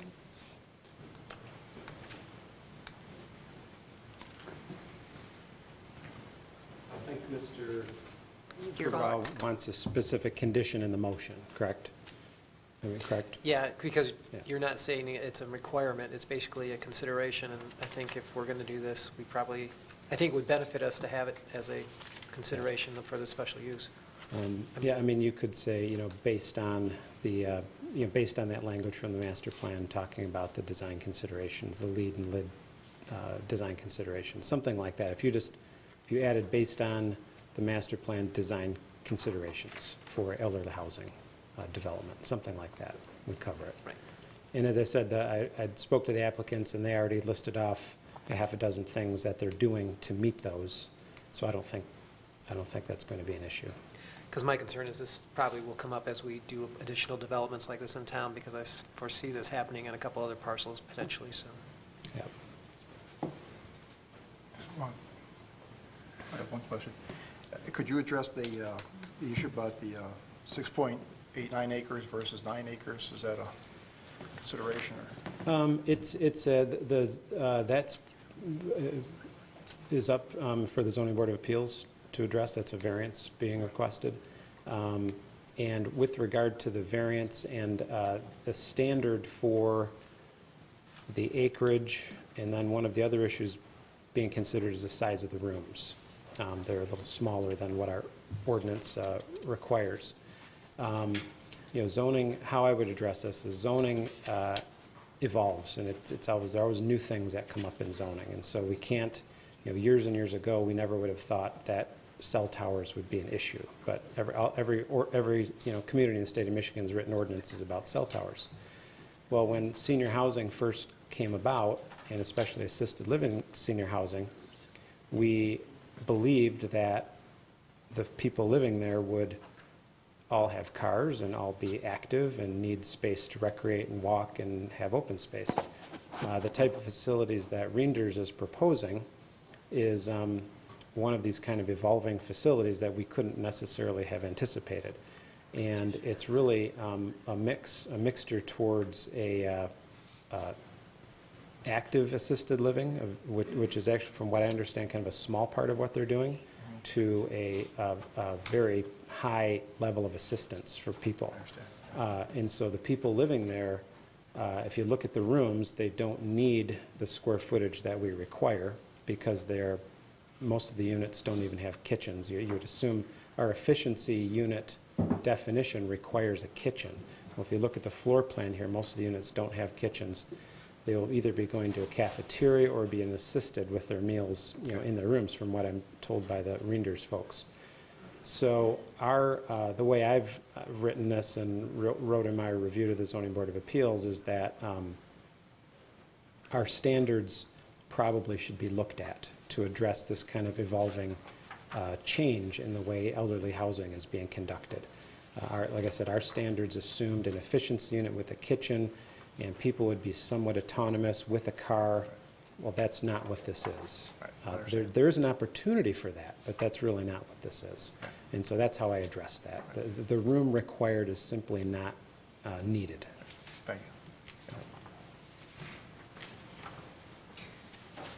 you. We're just trying to make sure we have the correct amendment to the motion. So does this, because this is not going to come back to council once the special use stays with Planning Commission for final site plan approval. So we also conditioned on final site plan approval shall include master plan design considerations for Elderly housing. elderly housing. Yep, I think that'd do it. Is that sufficient, Mr. Pierba? Yeah. Okay, the mover, Mr. Rhodes, would you be willing to? I accept we would that add amendment. At the end, after Carlisle Wharton. And Mr. Ross? I accept that, thank you. Okay, so basically, with the basis for approval that all the 7 standards in section 9.05 have been met as outlined in the April 17, 2012 special land use preliminary site plan review report from Carlisle Workman Associates Incorporated, and final site plan approval shall include the master plan design considerations for elderly housing. Okay, is everybody okay with that? Is there further discussion on this motion? If not, we have a motion to grant. All in favor say aye. Aye. Opposed? Abstain. And we have 1 abstention. Motion carries. Your unfinished business, item 1220, this would be 2012 Woodland Drive Category F project. This is a motion now to receive the May 2nd, 2012 memo from City Superintendent and approval regarding recommendation to award contract to Barrett Paving Materials Incorporated to award or not award the construction contract for the 2012 Woodland Drive Category F project to Barrett Paving Materials Incorporated in the amount of $738,746 with funding to come from grant funds and major streets as outlined, to authorize or not authorize the mayor and clerk to execute contract documents with Barrett Paving Materials Incorporated after review and approval by the city attorney. Move to award and authorize. I'll second. Move Rhodes, second Peters, to award and authorize. Mr. Rulo? Thank you. As you can judge by the staff report, this is a direct grant, which means that the Michigan Department of Transportation trusts staff to administer the project. They will mail us the participation check, and that's already been processed. And as far as on their end, and we have received the notice to proceed, as I mentioned, and so they will be mailing a check for a deposit to go towards the initial payments on the project. So probably the first 1 month or 2, we will be withdrawing from the state funds that we receive from MDOT. We did receive 6 bids. The bidding was higher than anticipated because of some of the reasons we speculated on in the analysis on page 2. Generally, we believe, from what I've received, what information I've received through some contacts with other contractors, is that aggregate cost appear to have increased since we received our estimate, and also the energy costs have gone quite high, and it's gotten to a point where we feel they have probably added on an energy surcharge onto the bid, because a large amount of fuel is consumed by not only the trucking of the product, but the production of the product and the application of the product. It's quite a bit of energy to transport, process, and place materials. Also, with the MDOT project, they require prevailing wage rates, and so generally labor costs probably have added some increase. And the fact that there were 2 years where we had fairly economical bids because of the downturn of the economy, contractors striving to stay in business by just trying to reach the bottom line. And actually some contractors probably took losses or made no gains on some of their work just to stay in business. So that we a number of factors have attributed to the bid being 9% higher, which even in some good years, some estimates are off by 9%. Our concern, of course, is with the budget, and as I explained here, the money is in the budget.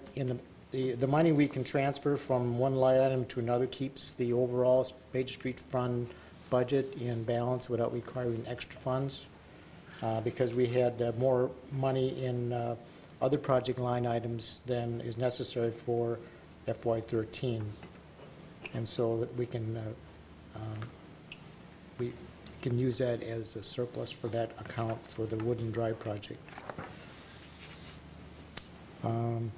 Lastly, I mentioned the cost avoidance. Since city staff did basically 50% of the preliminary engineering, we developed the work plan, we kept the construction work scope and activities to a very economical proportion to the work that's needed, and so there would not be any wasted effort on the part of the contractor or materials or product. Also, city staff and a part-time inspector would conduct most of the on-site and some of the administration work and rely only on Wilcox for administering some of the MDOT paperwork. So in total, we'll save about $70,000 in consultant fees from both the design phase and the construction phase. That is the general overview. The contractor we've worked with before is Barrett Paving. Their headquarters are in Ypsilanti. They're a national company.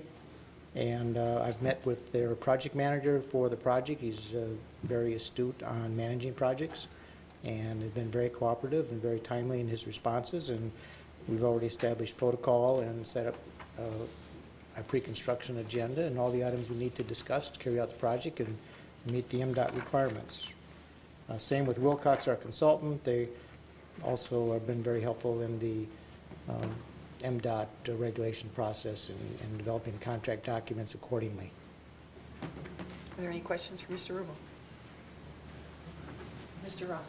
There's a difference between the low bidder and the high bidder of about $154,000. Is there difference in material that's being used or quality of workmanship?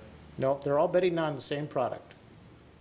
And they all have their own estimators, and you normally get a wide range, just like this. Big difference, I think. Yes, I agree. Any further discussion on the motion? We have a motion to award and authorize. No further discussion. All in favor say aye. Aye. Opposed? Motion carries. I'm sort of off the agenda for a minute. Well, not off, but Mr. Rubel, if you'll bear with me for a minute. I'd like to request council to consider moving the yarn bombing 1273 to the under new business. The first under new business, because it's 9:30, and I believe the young people that are waiting for that motion would be here till about 11. And I know that they want to hear your questions, so if you would all agree to that, moving that forward after Mr. Rubel, you don't need to go yet. I just wanted to let them know so they're, because I see it's getting late. So if that would be okay with the rest of the council? We don't need a motion. Okay. So we'll move on to the next item B under 1220. This would be a motion to acknowledge receipt of the May 1st, 2012 memo from City Superintendent Engineer Rubel regarding recommendation to approve the construction services quotation option 2 to award or not award the construction services contract option 2 to Wilcox Professionals Incorporated in the estimated amount of $18,328.71 for administration and inspection services for the Woodland Drive project, to authorize or not authorize the mayor and clerk to execute contract documents with Wilcox Professionals Incorporated after review and approval by the city attorney. Do we have a motion? So Move Peters to do. to award, to authorize. To award and authorize. Do we have a second? I second. Second Roth. Okay, Mr. Rubel, thank you. Well, just to make a quick summary of it, when we awarded Wilcox the design engineering, they also at that time had provided the construction engineering fee, and we didn't award that at the time because we had 3 options to consider that would depend on what progress we made from then until now on how we would need to procure staff assistance if we were going to go the route of staff doing all the on-site work. And since that time, our part-time inspector has agreed to come back, and he's very good. He's our retired DPW director, and he did a great job last year on the street projects. And so what we've done now, since George has agreed to come back and help me with the on-site inspection and administration here in town, is that with option 2, it's mainly George and I performing the staff work, and then there's up to 120 hours of Wilcox time, but hopefully we'll be able to be well under that. So what we have here is a comparison that if we did everything with no Wilcox administration, then it would be more like the 10,000 range, but we're somewhere in between full consultant and no consultant. But we do need the consultant's help here because of the MDOT requirements and the fact that they wrote the plans and specs, and we need their opinion from time to time and help. Okay, are there questions for Mr. Rubel? Mr. Gearbox? Just curious, what's the savings by using George instead of, what's the total cost it would be for using George as an inspector for this? The difference then would be, if Wilcox did everything, it would be 34,000. Right, but what's the cost of having George do it, out of Well, curiosity? very economical. I don't want That's to the give a question I rate or was trying to anything, look but for. I wanted it's to at show least that that's making 1/5 to 1/6 of what a consultant Thank you. time is. Great. Is there further discussion on the motion B? Not all in favor to award and authorize, say aye. Aye. Aye. Opposed? Motion carries. Item C, this would be motion to acknowledge receipt of the May 1st, 2012 memo from Senior Superintendent Engineer Rubel regarding recommendation to approve the QA/QC testing services quotation, to approve or not approve the quotation submitted by Testing Engineers and Consultants Incorporated in the estimated not to exceed amount of $7,348 for field and laboratory testing services for the Woodland Drive project. Move to approve. Second. Move Rhodes, second Gearbox. We did solicit quotations from several QA/QC testing companies. We received 4 quotations. The low quote was TEC, and we contacted the firm. They verified that they could perform the MDOT required testing work for the project, review mixed designs, and give us full reports and put on file so we meet MDOT inspection on that. And it verifies the quality of materials, stuff being produced at the asphalt plant plus the concrete plant, and density on site to make sure all the compaction has occurred. So they gave us a very good price, so there's some cost savings on our testing. Any questions for Mr. Rubel? Mr. Gearbox? I know it is a very good price, and that's my concern when we come to quality assurance and quality control. And we've had issues in the past with other projects that we've had built. And you're comfortable with this, with what they're doing will meet the standards so that we know Yes. that everything's being done? Yes, as you can see, I called City of Ann Arbor and their design division, and they have used the same firm on a past project that was state funded. And did they mention what the cost ratio was for them, the same cost ratio of 1.1%? That was the Green Road project in Ann Arbor, and I'm not sure what kind of funding they used or what kind of work they performed there. It might have been more or less comprehensive as far as demands of testing. And that's my only concern. I want to make sure that we don't have that shortfall, especially when we're at $12,000 difference between the two. Okay, thank you. Any other questions for Mr. Rubel? If not, we have a motion to approve. All in favor, say aye. Aye. Opposed? Motion carries. Thank you, Mr. Rubel. Item 1215, proposed budgets for fiscal year 13, which would be July 1 of 2012 to June 30th of 2013. The scheduling of our public hearing. This would be a motion to acknowledge receipt of the May 2nd, 2012 memo from Administrative Finance Assistant Korfman to approve and adopt or not adopt the resolution as submitted, setting a public hearing on proposed budget for fiscal year 2012-2013 on Monday, June 4th, 2012 at 7:30 p.m. with public notice to be given according to law. Move to approve and adopt. Gearba. Second. Second Peters. Discussion. And my understanding is we'll be setting the millage rate at the next council meeting, correct? Correct. Okay.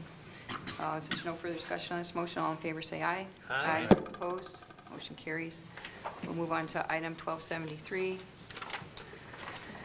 City of Saline Beautification Project Annual Yarn Bombing Day. This would be a motion to approve or deny the request of Mackenzie Sullivan to install fiber art pieces in the downtown area on June 11, 2012, International Yarn Bombing Day, utilizing benches, bike racks, light poles, fence posts, and trees with the art to be displayed until June 18th.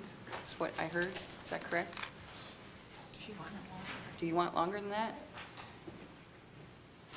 June, 2 weeks, 14, 20, June 25th. Subject to the following conditions. All fiber art will be installed and removed by volunteers with no expenses to be incurred by the city. And I understand that the certificate of insurance will be submitted.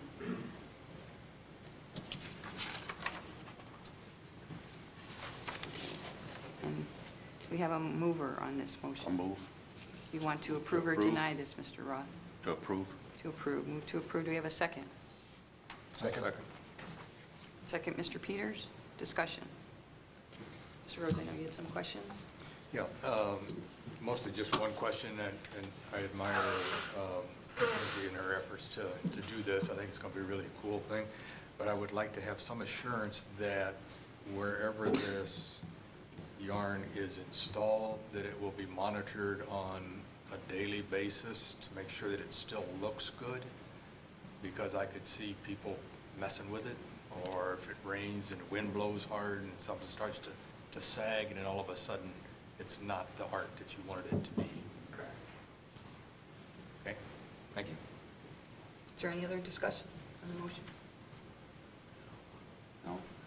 I'd also like to compliment you on your creativity. I think it's a great concept, and I think that you could be making an annual project here, and maybe the 212 Art Center will end up collaborating with you on a long-term basis and getting more of the community involved. So congratulations on being so creative. We have a motion to approve. All in favor, say aye. Aye. Opposed? Motion carries. Okay, also under new business, we have item 1258. This is an ordinance number 736 to amend the City of Saline zoning ordinance to provide for and regulate downtown form-based code districts, or DFBZ-C, with downtown core D1 and downtown edge D2 districts. This would be a motion to acknowledge receipt of the January 16, 2012 memo from the Saline City Planning Commission, and to acknowledge receipt and reading of ordinance number 736, to approve and adopt or not adopt ordinance number 736 with the accompanying map as submitted. Move to acknowledge receipt and to not adopt. Do we have a second? I second. Discussion. Mr. Rhodes. If I could, please. There's a lot of really great content within this form-based code, and I admire the efforts that those who have been involved with it have put into it so far. My primary issue, and I mentioned this at one of the planning sessions, is with the elimination of parking requirements in D1, which is our core downtown, and so that any redevelopment or change in use which would generate more traffic will either require the city to provide more parking, or more likely push traffic into the residential areas around D1. And I don't believe that that's a good idea. I would like to suggest that section 1309, which is the current parking requirements for the central area, now known as C1, soon to be known as D1, that be put back into the ordinance, and that would then allow for properties that are either developed from vacant land or redeveloped and require more parking, that would allow for the requirement that the developer provide parking. And as I understand from other conversations, that's one of the reasons why the 147 West Michigan and the Wall properties were designated as D2 rather than D1. Making that putting that parking requirement back into D1 will then satisfy the requirement, and then those properties, which are in fact part of our core downtown by their geographical location, could then be allocated as D1 rather than D2. So that's my primary issue. And then just a question. It appears that the properties on the south side of Henry at South Ann Arbor Street were made part of D1. That would be the process engineering and the telephone company buildings rather than D2. So if they were to stay at that D1, that means that a 3-story building could go up in those 2 locations. And to me, those locations are exactly what the D2 was designed to take care of, to be transitions between the downtown and residential. D2 being limited to 2-story structures, D1 being 3-story. So I'm uncertain as to why those 2 particular properties, other than the fact that they're C1 now, why they moved to D1 rather than D2. So those are my issues. Thank you. Mr. Long, could you address those?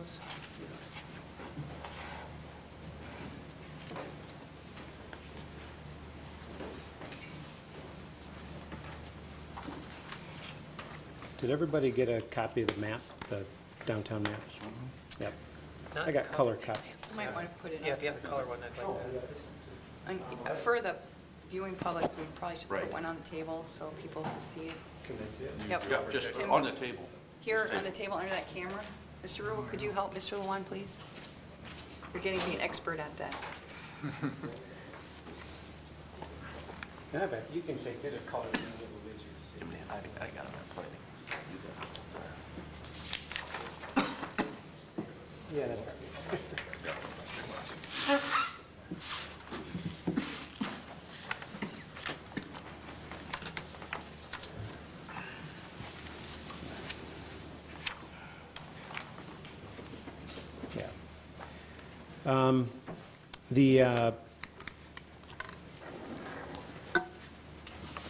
So I'll try to address the parking issue first, and I would actually hope that if there were some concerns that came out of the meeting, that your motion wouldn't be to not approve it, because I think at that point it would be dead.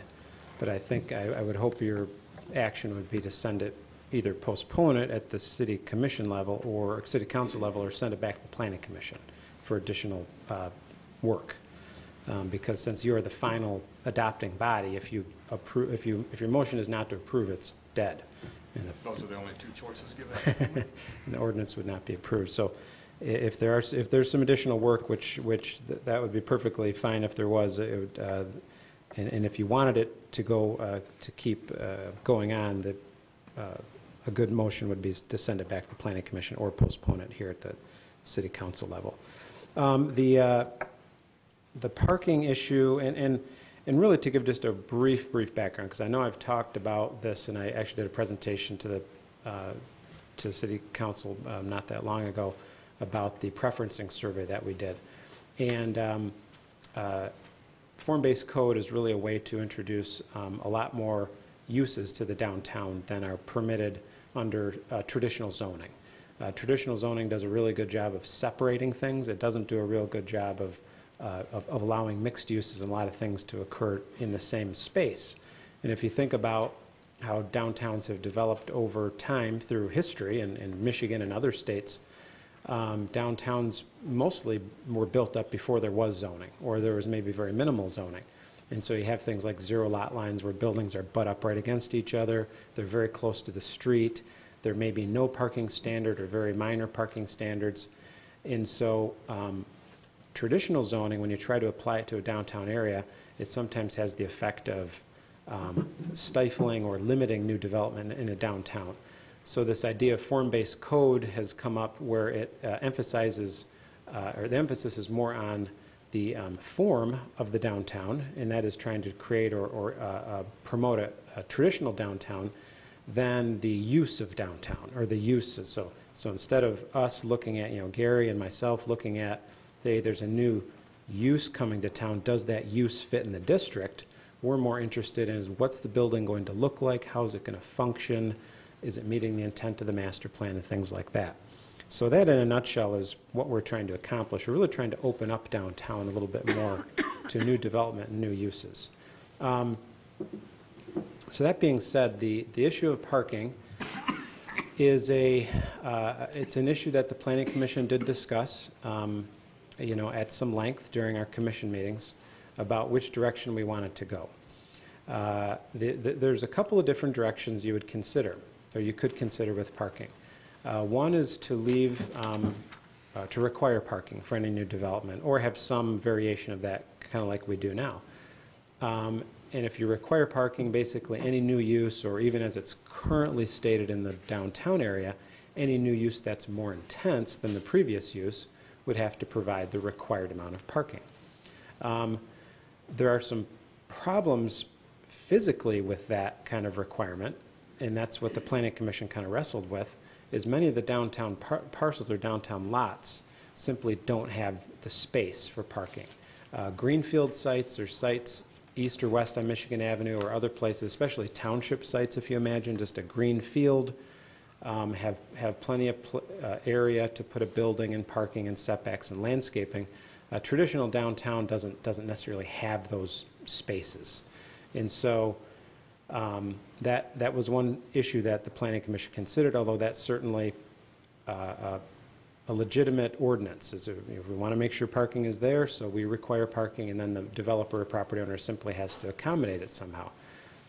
Another way you can do it is to allow the developer to, instead of building parking, to pay for parking credits. There are some cities that do this, and that is if, say, you're building a new retail business or hotel or whatever it happens to be, and your development would require 50 new parking spaces, a calculation is determined, and it's actually either in your ordinance or in a fee structure that indicates how much a typical surface lot parking space costs.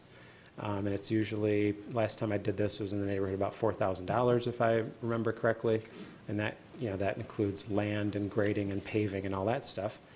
And so you multiply whatever that factor is by the number of parking spaces that a developer would have to put in, and that money goes into a city fund to, then build a parking structure at some later date, whenever that parking structure would have to be put in. So the third way you could do this is like we're proposing, and that is to waive parking in certain areas. In the map that's on the screen, the areas that we would waive parking for new development is the dark red. The pink area would still require parking as it's permit, or as it calls out for the zoning in the zoning ordinance now. The advantage to this, and this is not an uncommon approach either for cities, to have a parking exempt area, and the thinking behind a parking exempt area is that it might promote new development. If a developer is coming to your city, they know they're not going to have the expense, and or they may simply have physical constraints to providing parking. And the idea here is that having a parking exempt area would promote growth and promote new business to the downtown.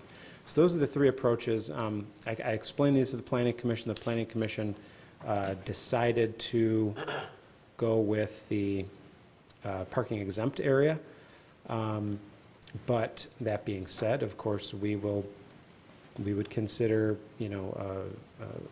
further direction from the City Council on this issue. As far as the borders go, the borders of the map were developed in part in looking at the recently adopted master plan and where those boundaries of downtown should go.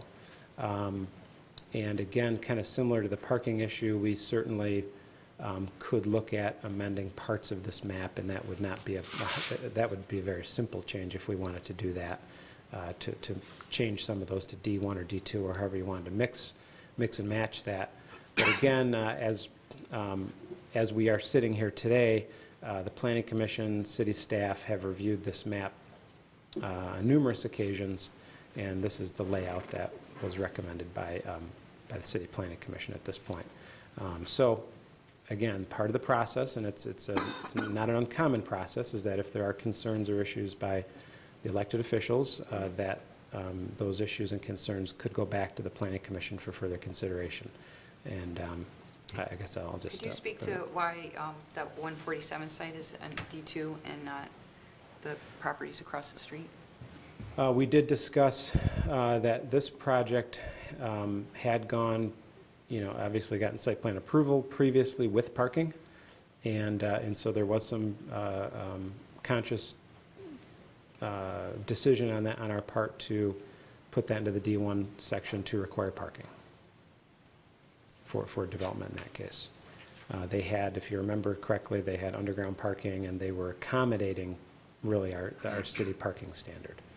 And so we wanted to, if this project was to go forward and it was in a non-parking, parking exempt area, we didn't want that element of the plan to be lost. Question, Mr. Rhodes. Thanks for that explanation. I didn't really hear anything there, though, that would cause me to change my opinion about this. That 147 West Michigan area became a D2 because you wanted to ensure that it had parking incorporated with it, but that same thing could be accomplished by reinserting the section 1309 back into the D1 category, because one of the conditions is construction of any new building not in existence at the time of the adoption of this ordinance is one that would then throw into motion the requirement for parking spaces. Also, the D2 classification limits to 2 stories, and the previous proposed development for that site was 3, and D1 allows for 3. So again, it's another reason to me that it just seems like it ought to be D1. So I would hope, and I'm sorry that I said not adopt, because that was the only choice that I had here. So if the rest of the discussion ends up that we would like to send it back to planning for revision, I'd be happy to withdraw that motion and turn it into something else that works better. Oh, we're still having discussion, Mr. Gearbox? Kind of agreeing with Mr. Rhodes, there's a couple areas on here where I'm not sure why they weren't included. I know that some expansions were done with the wall property where those were now included as D2, but leaving that chunk of the block, which is basically South Lewis Street and West Henry, as just being what it currently is, doesn't really make sense, because when you start looking at all of those properties surrounding it, potentially that's going to become commercial or some other type of dense residential. I'm thinking those homes are potentially going to become professional business or something like that. And it would make more sense to have that all zoned exactly the same in that whole block, because it's basically covered on on 2 sides by being D2. And if it becomes D1, it would make it even more sense that that should become D2, because it looks like that's potentially being identified no longer as residential all along. We're taking 3 properties offline and making those D1 or D2, and they're no longer considered as primary residential, which is a concern even from the historic district perspective. If we're going to do that, we should look at that whole block and consider that part of this. The reason why we're doing this is actually to help preserve some of the historical characters, but also allow for additional uses that I think potentially are going to happen in those homes besides being residential. The other one, looking at Henry Street, basically where the general telephone or Frontier's telephone building is, which Mr. Rhodes had mentioned. Again, we're surrounding a lot with a different zoning, and potentially would rather not have that happen. I can agree with him that if we allow those properties to remain what they're currently zoned and not necessarily take them to D1s, they can be still developed as a special, or as part of the residential and historic district of which they are. Then the other one I'm looking at is the property on, would be Harris Street at the corner of Henry and Harris. Not the residential one, but the little block in there. I believe the individual that owns the house immediately next to it is thinking of rezoning that. It's currently professional business. And I would rather we talk with possibly the owner of who's been remodeling the house there on Harris Street to see what's happening, because that potentially could be rezoned now and he would not have to go through a whole variance process or rezoning process if we're talking about doing this all as D1, D2. And then the other one was looking at the Kenny Volt's property, which used to be Kenny Volt's, but it's on North Lewis Street.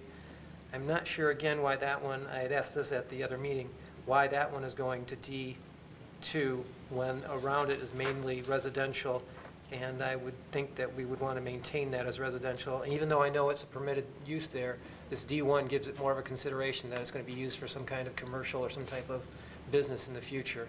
And as much as you can say that it can be sold, usually when it has a residential use and it has a different zoning, which is not consistent with residential, it's seen as not a valuable piece of property as residential, and it'll be used for some other purpose, and I've seen that happen.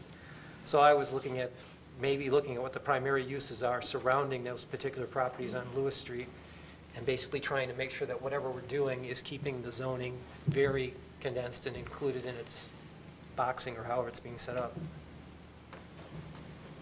So I'd recommend that we would refer it back to planning to consider those two. Further discussion? Mr. Morrow. Thank you, Mayor.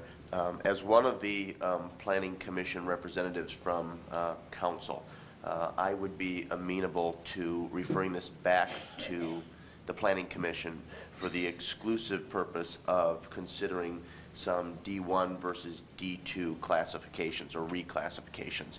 But to the point that Mr. Lewan made earlier, I don't see it to be either practical, and furthermore, I think it's onerous on a potential developer to insert language mandating parking. And I should add, to echo the comments made by Mr. Lewan, that was considered, and discussed at Planning Commission, and I do not anticipate or feel that there's any consensus or mandate from Planning Commission to change that.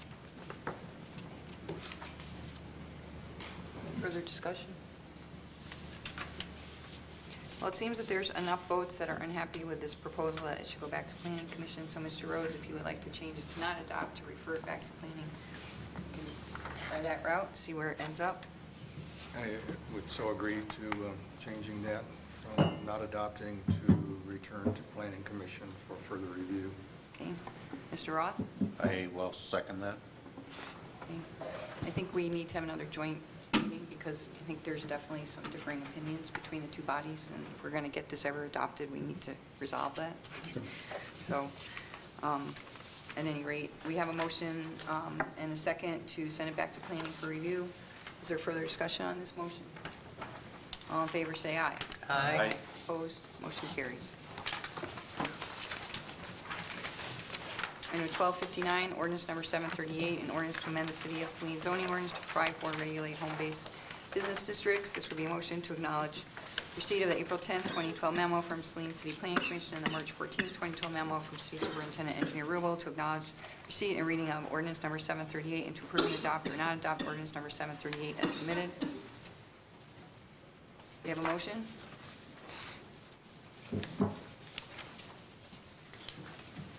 I'll move to establish the fees. We're on the first motion. The first one? So be it to acknowledge receipt and I reading. acknowledge the receipt and approve. Approve and adopt. Yes. We have a second? I'll move it for discussion. Okay, discussion on this motion. Mr. Gearba.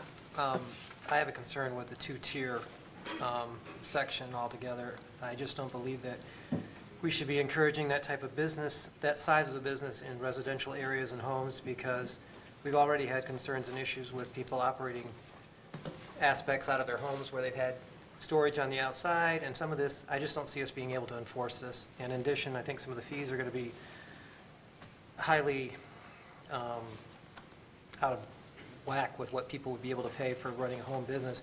And the other aspect, these individuals would be receiving a tax break to run a business out of their home where other individuals would be paying a commercial rate on the property that they own. I just see a lot of issues with that type of aspect for a business. I don't have a problem with Tier 1, which basically is small individuals running things out of their homes and such, and we do have professional business districts which individuals can move into, but having a 1,000-square-foot garage in the back of a home to be used for a possible home-based business is just, from my perspective, inappropriate in a residential area. Mr. Lewan, could you, you're earning your pay tonight.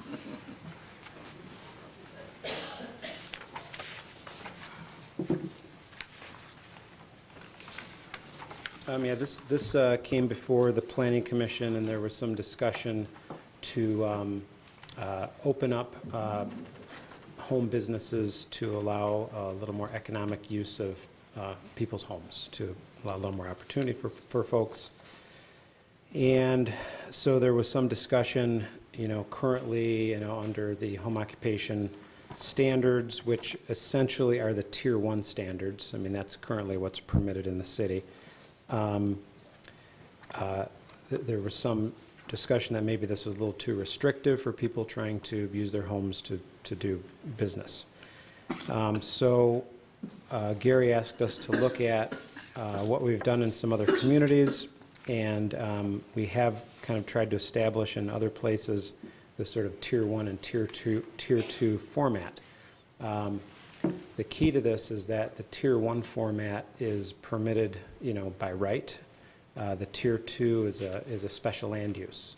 So the Tier 2 would require the same kind of hearing that Reinders went through this evening, where it would have to go for a public hearing. Everyone within 300 feet of the property is notified by mail, goes to the Planning Commission, then eventually ends up here at this body. The applicant has to find that all of the standards of the Tier 2 would be met, And being a special land use, if it was determined that some of those standards were not being met, the special land use, of course, could be revoked by the city. Now, either, regardless, I should say, if it's a Tier 1 or Tier 2 business, those businesses have to meet the standards of, one, special land use, and the special land use approval standards are specific to limit negative effects on neighbors. I mean, that's one of the big issues with special land use.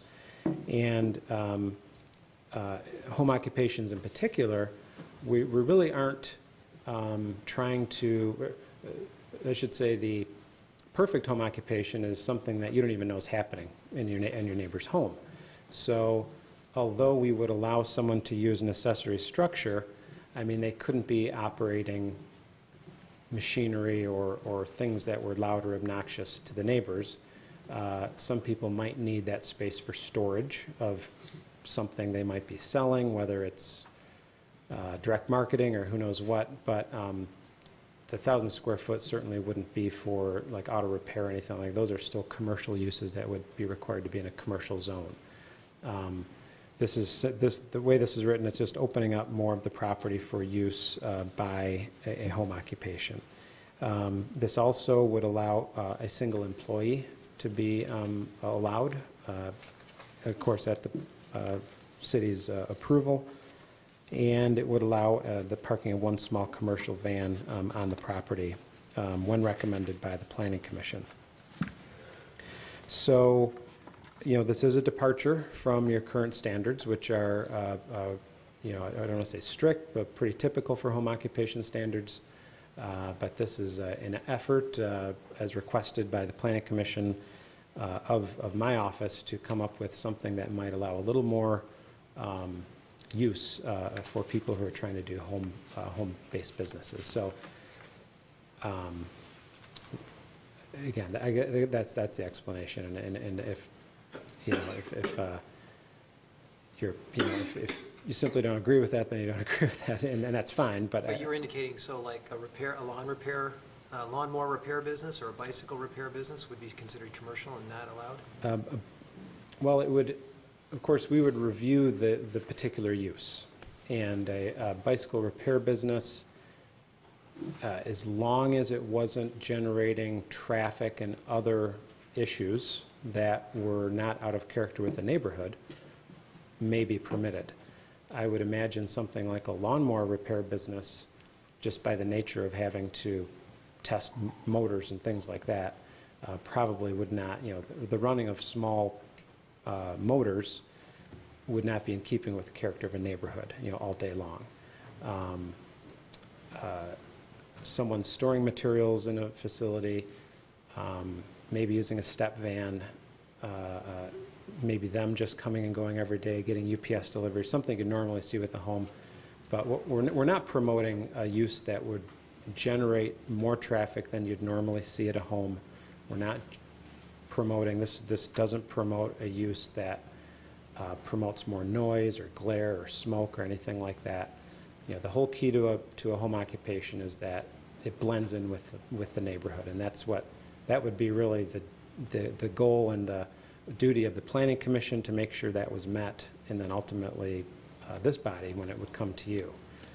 So it's certainly not the intent to open this up to commercial enterprises that would be permitted in a commercial district. It's simply saying, yes, you could use part of a accessory structure on your property rather than just in a part of your home for some of this. And you could have one employee. Right now, let's say even a tax, an accountant who is doing taxes out of their home, they technically can't have an employee. And under these provisions, it would allow through special land use someone to have one employee come to their home. So that's what we're trying to get, is just try to open up this a little bit. And that was my charge, and so we came up with this language. The Planning Commission obviously accepted it, and we're in front of the council now. You had a question about the 1,000, some of the barns and behind some of these older homes would probably fit that. Right, but they would be considered professional business if we allowed those, because a lot of the homes on Main Street are PV. But there's other locations that have, Right, but also there's the issue, because my concern is, yes, this could be special use, but we also know how much we can be enforcing and code enforcement, and that's an issue that we've been talking about, potentially eliminating that position. So these type of special uses, these are fine, but when you allow all these other uses, eventually we're going to have issues and concerns because they're occurring in residential areas, and it's all about enforcement. And if we're going to not have enforcement in a lot of these things, I potentially see people getting breaks that are detrimental to our people that are in commercial buildings, and they're getting benefits of running their businesses out of a residential because it's taxed at a different millage rate. There's some of those aspects for this type of, when you start getting into this bigger type of business. So we're subsidizing commercial businesses in residential areas, and I'm not sure the people want that to happen if we're trying to encourage business in our other operations. So I think this is just an expansion that we really don't need to go into. And was this based off of a Saline Township, or? Very loosely. That's where so the Saline Township is quite a different yeah. area. Well, the standards are very different. That's I think where the idea came from. Right, and I'm just saying when you look at a 150-foot or a small lot in the city compared to a 10-acre location, it's a little bit different. So that's why I will be voting no on this. is there further discussion on this motion? Madam Mayor? Yes, Mr. Rhodes. Yeah. I appreciate the effort to allow for more home-based business opportunities, but I, like Councilmember Gerba, I think that we may have overreached a bit here. I also have this concern about having up to 1,000 square feet of some accessory structure built on somebody's residential lot. I think that this has the potential to reduce the quality of life that we all have come to expect in Saline in our residential areas. The one other point that I have is 2C says that home-based businesses Tier 2 use shall not advertise by listing its street address. There are some state licensed occupations that require advertising to include a permanent address. I know that's not very well enforced up to this point in time, but it is in the regulations. And then 3C talks about the business license shall not be renewed if the applicant has failed to file an annual personal property statement. And we all are pretty much aware that personal property tax is going to go away, and the personal property statement's probably along with that. So if that is to be included, perhaps it should be some more general statement about not being renewed if they haven't paid whatever taxes are due to the municipality at the time of renewal. And my last point is that with a $700 application fee, I suspect that this ordinance registration would be based on complaints from neighbors as opposed to somebody who wants to start up a business. Probably not going to want to spend $700 to do it. Closing my points. Is there further discussion on this motion? We have a motion to approve and adopt. Being on the planning commission, we did talk about this, and the fact that it's on more major roads than residential neighborhoods, and being in a historic home that has a lot of properties with big accessory buildings, I feel like this is something that could be accommodated under a special use provision, which is why we pushed it, well, not pushed it, but allowed it to come forward to council. I still am in favor of this because I believe that a strong economy goes across all tiers and sections of a community. So I see that with the special use requirement, we can actually monitor this situation. Expect there are probably some people that are doing businesses right now in this kind of situation, and I think this is a good way to actually have it come before city purview. So I will be voting to approve and adopt this. Is there further discussion? So we have a motion to approve and adopt. All in favor say aye. Aye. Aye. Opposed? Nay. No. Aye. Motion dies for lack of support. And therefore, we do not need to do the second motion on that. Item 1270, application for community events, sports cars to Saline. This is a motion to acknowledge receive the April 20th, 2012 letter from David Sharp, Saline Downtown Merchants Association, and the application for community event use of public ways for the 2012 sports cars to Saline event to be held June 23rd, 2012. To acknowledge receive the April 24th, 2012 memo from interim police chief Lindman, the April 25th, 2012 memo from fire chief Heft, and the May 1st, 2012 memo from public works director Fordyce. To approve or not approve the sports cars to Saline event to be held on Saturday, June 23rd, 2012, from 3 p.m. to 8 p.m. with closing of North Ann Arbor Street from McKay to Michigan Avenue, closing of South Ann Arbor Street from Henry to Michigan Avenue, and the use of parking lots number 1 and number 4, subject to the following conditions. 1, that the traffic engineer issue the necessary traffic control orders for the street closing and the closing of the left turn lanes on Michigan Avenue, that a certificate of insurance naming the city as an endorsed and additional insured party for this event be provided by the applicant, and that the SDMA be responsible for the placement and removal of barricades and for event setup and tear down. Do we have a motion?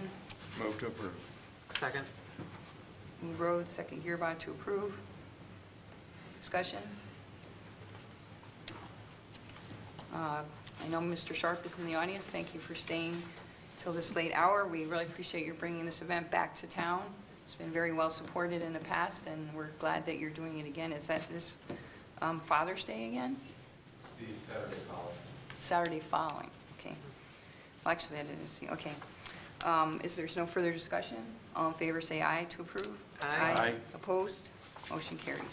Item 1271, 2012 sewer rehabilitation projects. This is a motion to acknowledge receipt of the April 20th, 2012 memo from City Superintendent So moved. Engineer Rubel. Move Gearbaugh. Do we have a second? Second.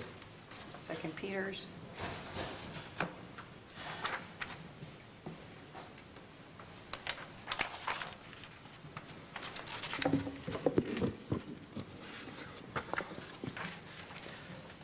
Just to briefly describe the project need, we have 2 sewers that we've had some indication of some failures. One is a storm sewer and one's a sanitary sewer.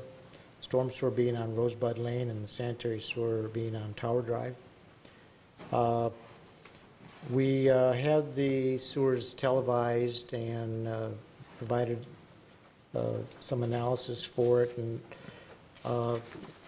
specifically Contract A. Now, there's 2 contracts here for award because there's 2 different types of construction going on for repair. Contract A is a cured in place liner for the Rosebud Lane storm sewer, and the low bid on that was from, well, in fact, the only bid on that was from Utility Services Authority. They're actually not too far away. They're in Belleville. And in a similar situation 2 years ago, they were the only bid on a sewer lining for the projects we did in 2010. And it seems like the firms that are farther away probably either they don't feel that they're competitive with the local firm, or they are reluctant to come into the area and do lining work.